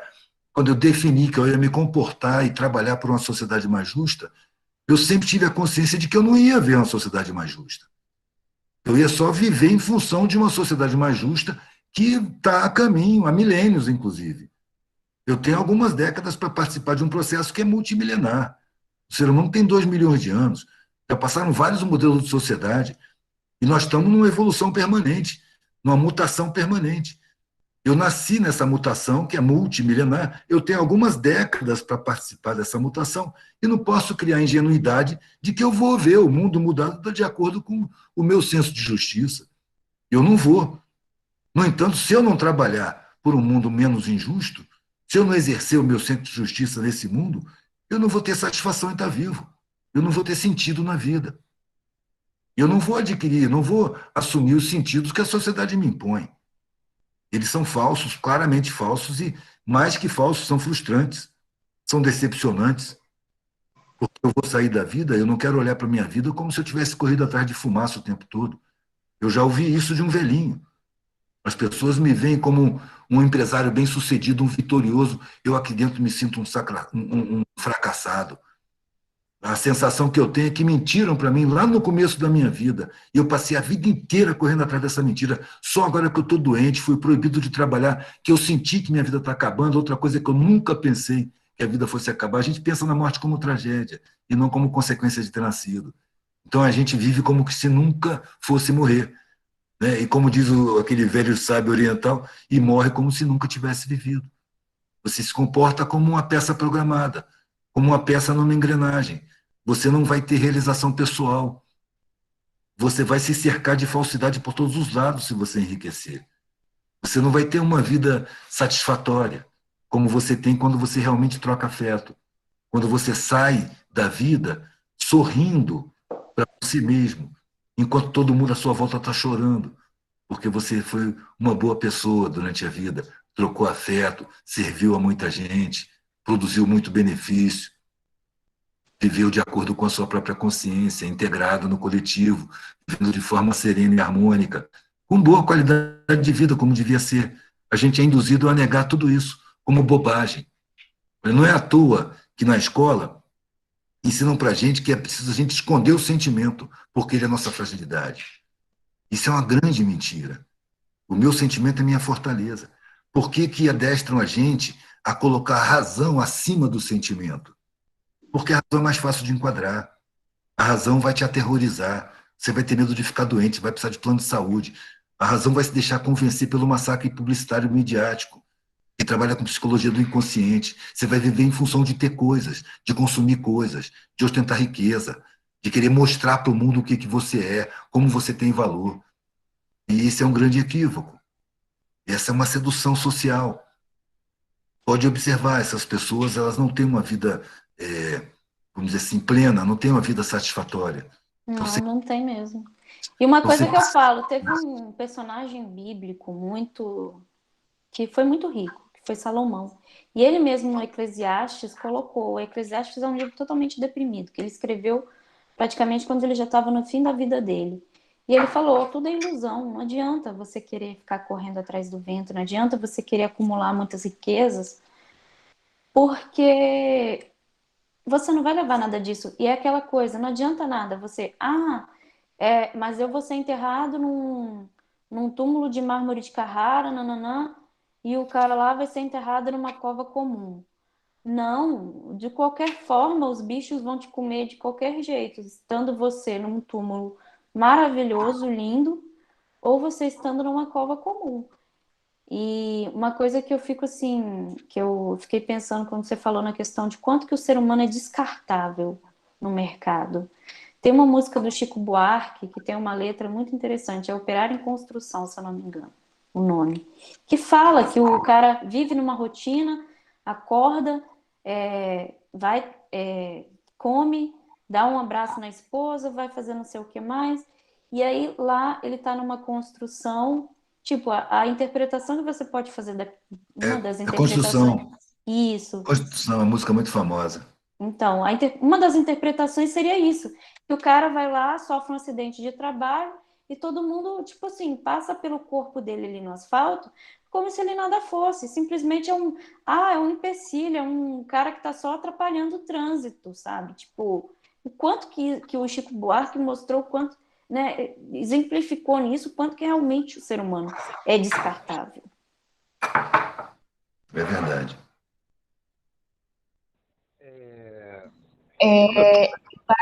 Agora quem vai falar uma fala, tá bom? Tá Tá me ouvindo picotando. bem? Tá picotando, eu não estou entendendo. Tá me ouvindo legal?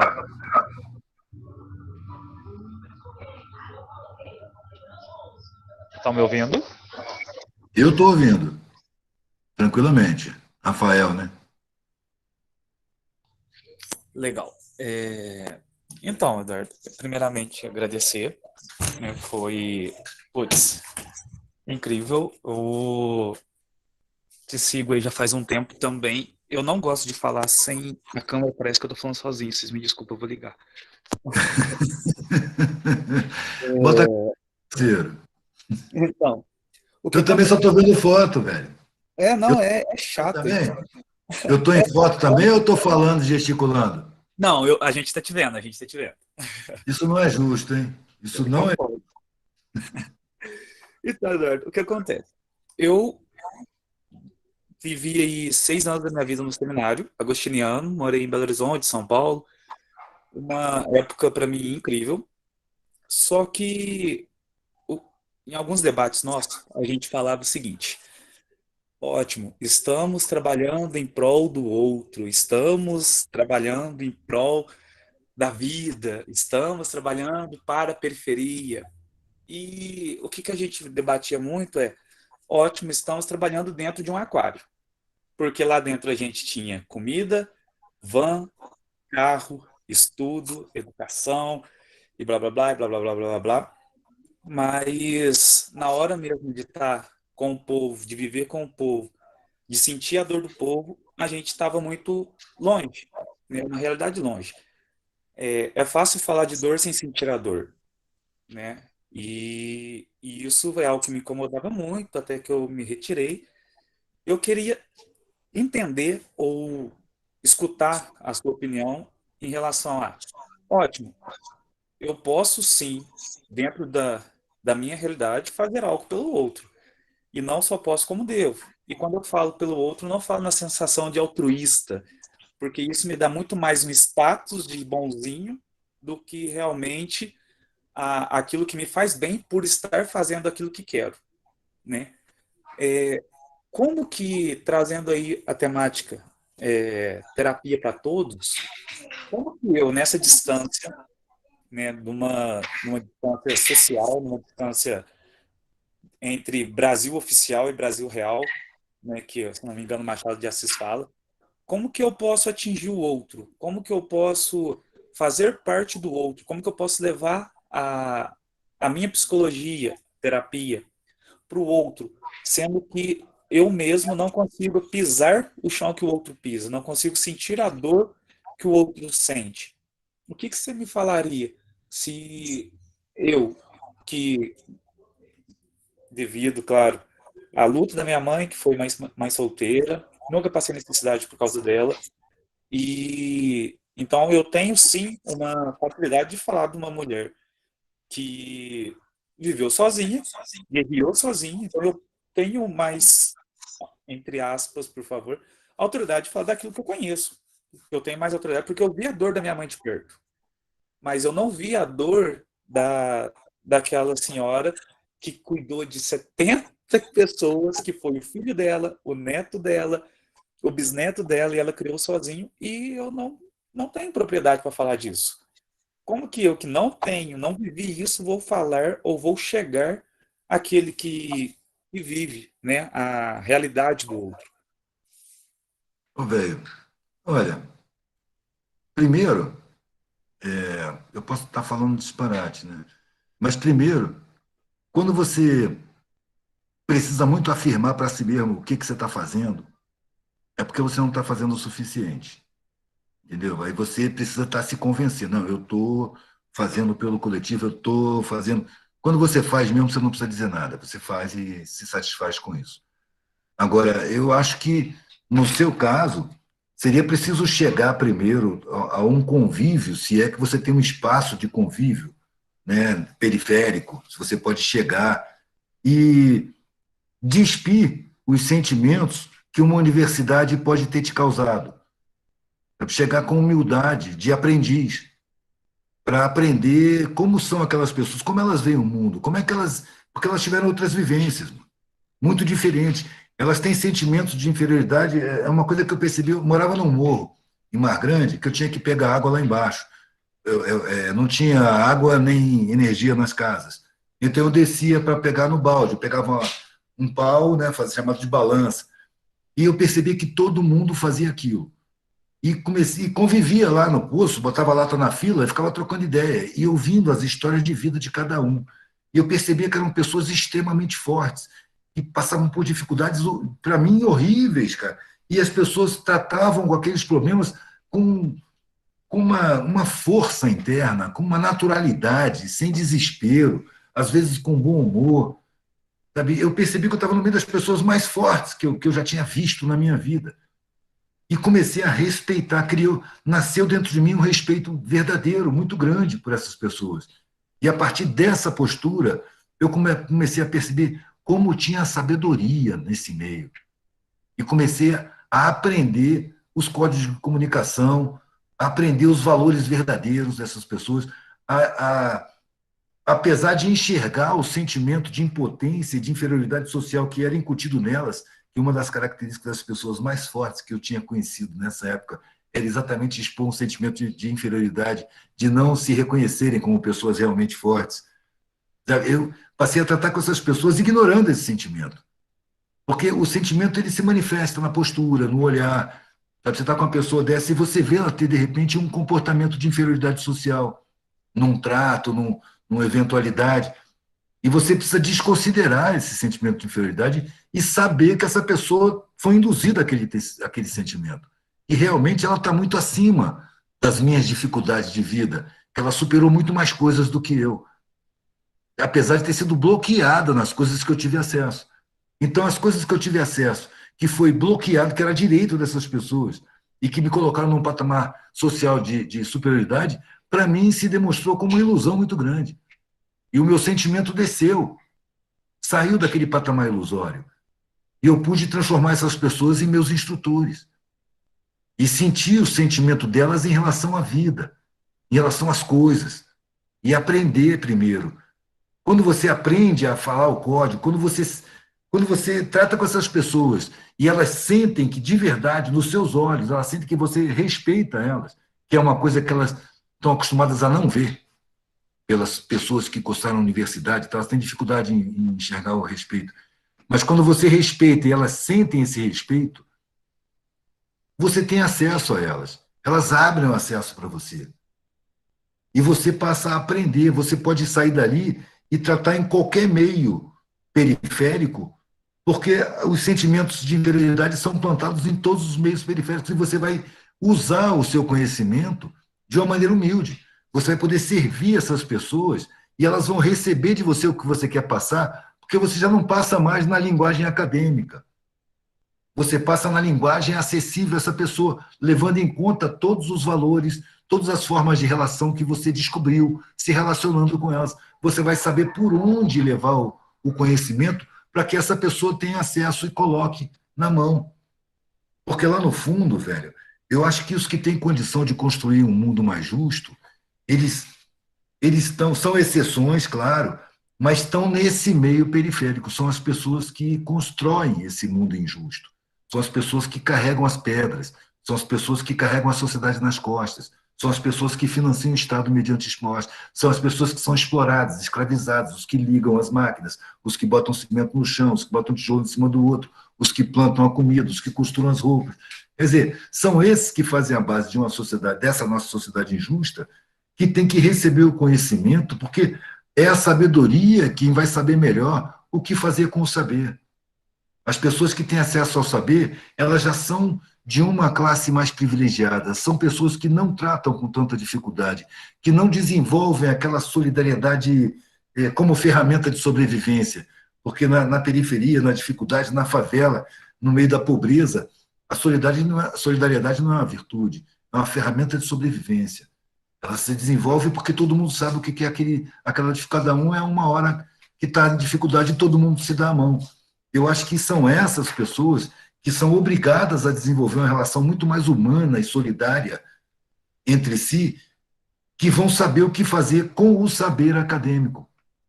E é exatamente por isso que os banqueiros não permitem que o conhecimento acadêmico chegue nelas. E mesmo as pessoas acadêmicas que têm o senso de justiça e que querem levar esse saber para elas, eles não encontram a maneira, porque eles não percebem em si aqueles sentimentos implantados de superioridade diante da inferioridade.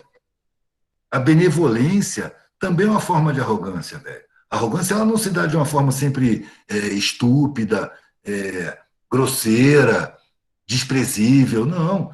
A benevolência, a caridade, também embute um sentimento de superioridade.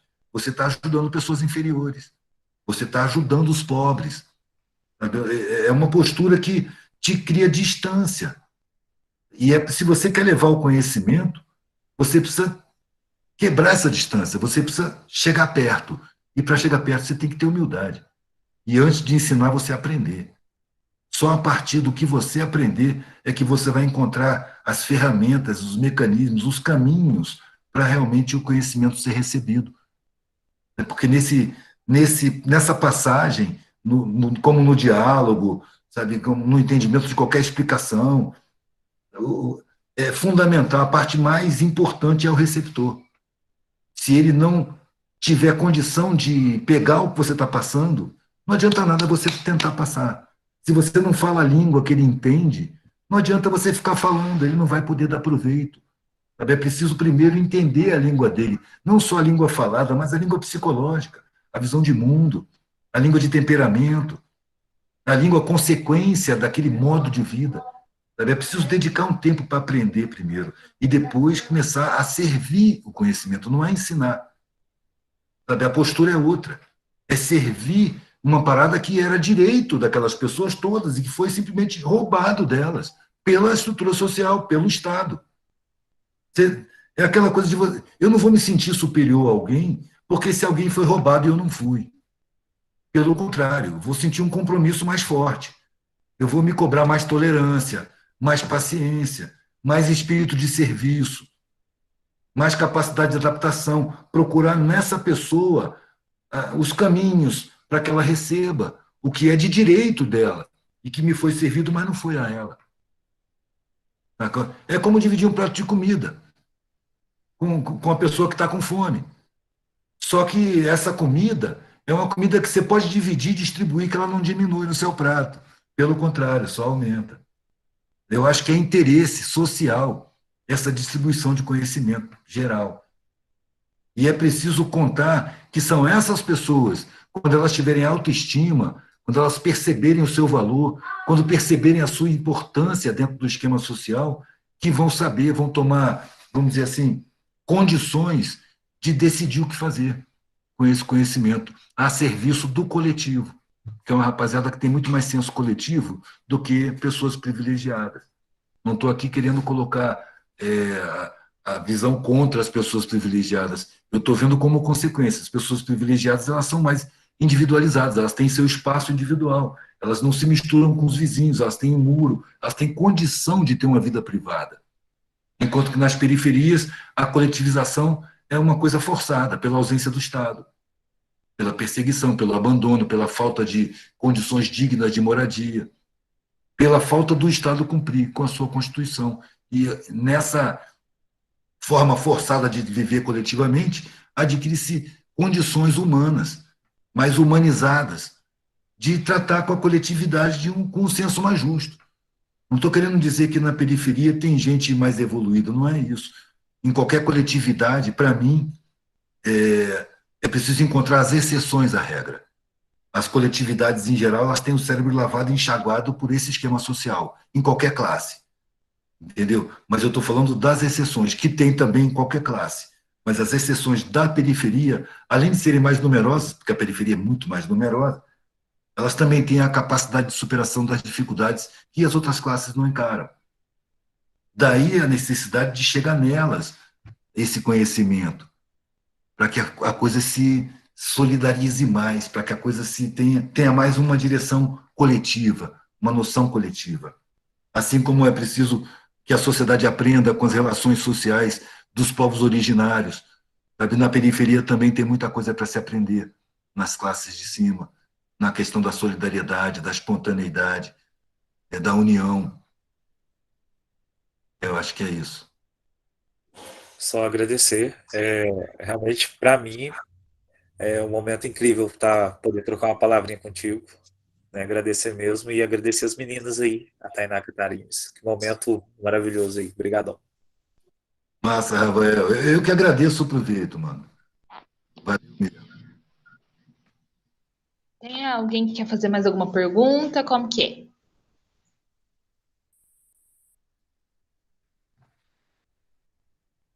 Já estamos o quê? 1h43, né? Já caminhando para 2 horas. Eduardo, antes que as pessoas talvez se movimentem para uma pergunta, eu queria agradecer esse momento, agradecer por você ter sido tão solícito, né? Eu acho que quando a gente vê as pessoas na internet, a gente não imagina que a gente vai conseguir chegar tão próximo delas, então eu agradeço a sua generosidade. Acho que esse momento aqui fez com que a gente pensasse e repensasse muitas questões, e provavelmente trazendo indagações, questionamentos, vai fazer com que a gente se movimente. E queria agradecer mesmo, dizer que você realmente é a pessoa que a gente imaginou que seria. Assim, muito obrigada de verdade. Pô, valeu. Eu que agradeço, entendeu? Eu não sinto nenhuma generosidade, o que eu tenho é noção do serviço. Você viu que quando você entrou em contato, eu perguntei como é que é, me explica esse negócio direito. Aí quando você se explicou, eu falei, estou dentro, vamos fazer. Por quê? Porque o seu propósito é o meu propósito, entendeu? E você está muito mais especializada nessa área. Eu estou mais geral. Entendeu? Então, eu sou chamado para passar essa visão para muitas áreas diferentes. E aí, quando eu sinto que tem proveito, eu sinto que eu estou cumprindo minha função. É isso que dá valor à minha vida. É isso que me dá satisfação em estar vivo. Entendeu? Então, Mas agradeço. a Quando gente eu puder ser agradece útil de novo, massa. porque realmente Massa. foi fundamental a sua fala, a sua participação, quando a Tarimes fala que você foi realmente o que a gente pensou e idealizou para esse momento, e quando a gente falou uma para a outra, vamos chamar o Eduardo, a gente nem imaginava, a gente mandou e-mail e falou assim, mas nunca que vai responder, que dirá participar. Não, eu gosto muito. Ser útil ao coletivo é uma das maiores satisfações que a gente pode ter. Eu fico grato. Eu acho que esse é o sentimento que eu e a Tarimes tem quando a gente cria o Psique, quando a gente tem o nosso consultório, que é realmente ser útil. Não adianta a gente só falar, né? A gente precisa, além de falar, a gente precisa de ação, a gente precisa de fazer. A gente precisa fazer. Às vezes até sem falar. Às vezes sem falar. O Gandhi tem uma frase que diz assim, saber e não fazer ainda não é saber. Exatamente. O fazer está em primeiro lugar. A gente tem que estar fazendo.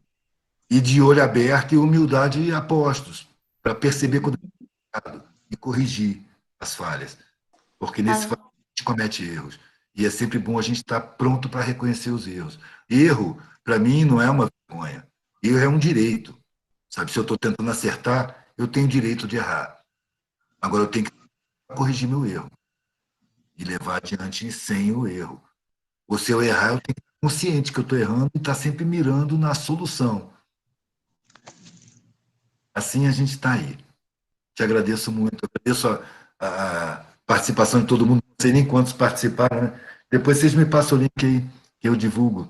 Sempre pode ser útil mais além, né? Para outras pessoas que não estavam aqui agora. Perfeito. Depois a gente. Pessoal, a gente agradece também todo mundo que esteve aqui com a gente desde o início, porque eu acho que isso dá corpo para o nosso projeto. A gente entende que a gente consegue chegar longe todo mundo junto, porque juntos somos realmente muito mais fortes. Obrigado para todo mundo que participou com perguntas. E eu acho que é isso. A gente é muito grata a todo mundo e a poder estar com a gente nessa noite. Massa. Se eu pudesse deixar só uma ideia, eu diria assim: exceções, conheçam-se. O mundo precisa da união das exceções.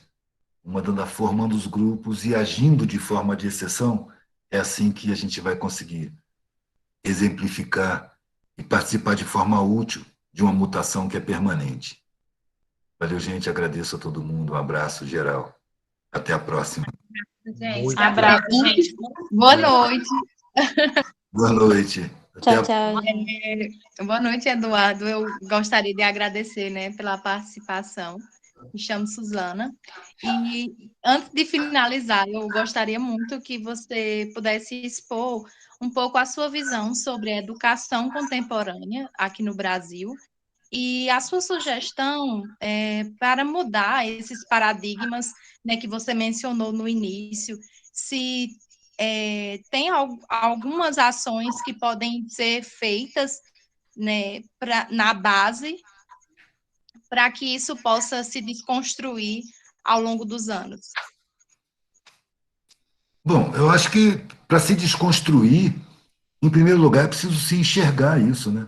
Eu não saberia apontar um caminho de saída. Sabe? Na verdade, eu aponto para o nível de educação que a gente tem e as intenções dela.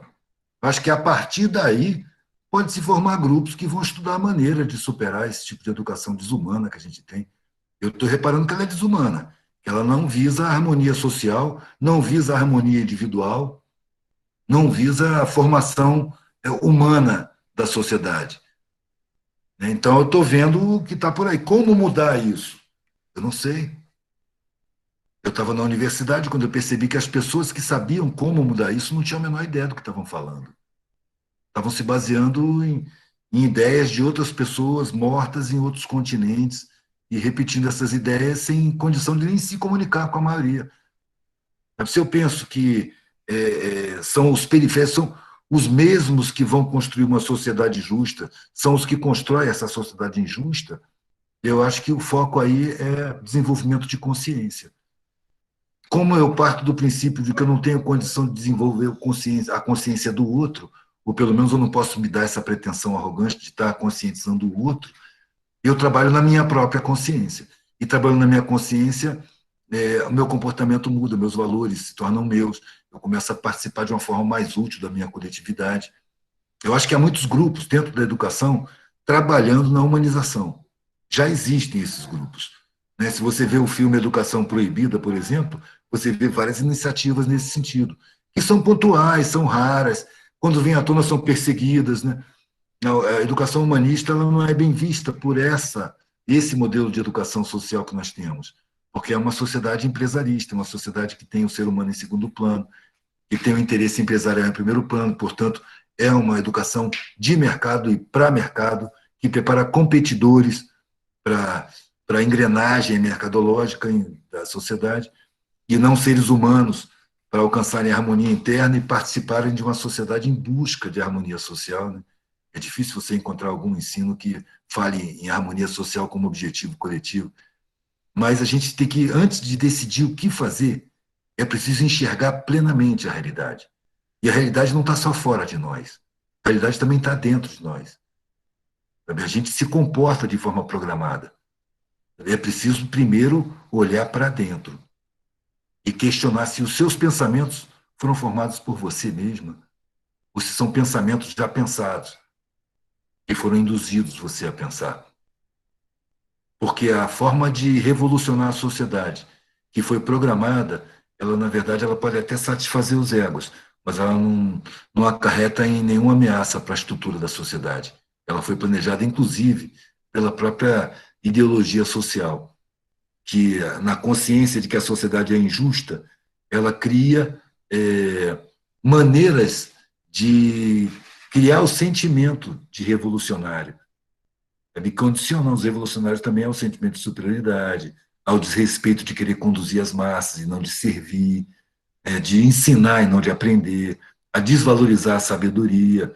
São condicionamentos nas pessoas que querem revolucionar a sociedade, mas que esquecem de que é preciso primeiro se revolucionar a si mesmo, para não adotar comportamentos programados e esterilizar a ideia de revolução real. Porque, na verdade, ninguém vai fazer a revolução e a mudança social não depende de ninguém. Ela acontece o tempo todo. Cabe a cada um escolher como participar disso, né? Então, como eu não posso invadir a consciência alheia, eu trabalho na minha capacidade de escolha de como participar disso tudo. Se você participa de uma forma que realmente satisfaz a sua alma, eu acho que você está tendo automaticamente um comportamento revolucionário. Então é isso. Valeu, Suzana. Tá bom? Nossa, que incrível. Agradecer a você pela fala. Eu acredito muito no que você falou e compartilho, né, desse propósito, desse mesmo pensamento. E agradecer às meninas também por ter trazido alguém tão incrível para partilhar um pouco, né, do seu conhecimento, não só do seu conhecimento, mas da sabedoria de vida. Só gratidão, agradecer por esse momento. Valeu, valeu. Agradeço geral para todo mundo. Eduardo, cara, brigadão, foi incrível, sou fã do teu trabalho e te escutar, fui no Abismo, voltei, estou feliz, então foi uma honra, meu irmão, foi uma honra de verdade. Valeu, parceiro, agradeço o proveito, mano, agradeço o proveito geral aí, de todo mundo. Então é isso, gente. Muito obrigada a todo mundo. Mais uma vez, obrigada, Eduardo.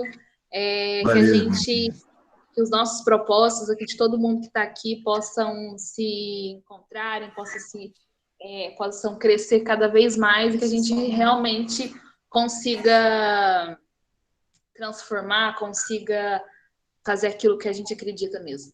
Acho que essa que é a diferença, né? A gente, mesmo que seja pouco, pode ser muito para muitos. Sim, com certeza. Eu não sei se vocês vão distribuir essa gravação. Se vocês for distribuir, por favor, me manda, porque a palavra desse cara é uma obra de arte. Então, obrigado. Vamos Eu vou divulgar também. Manda para mim. Viu? Pode deixar que a gente vai mandar. Gente, obrigado, boa noite. Ótimo resto de semana aí para todo mundo. Beijos. Valeu, gente. Obrigado. Me desliga aí, que eu não sei desligar esse negócio, não.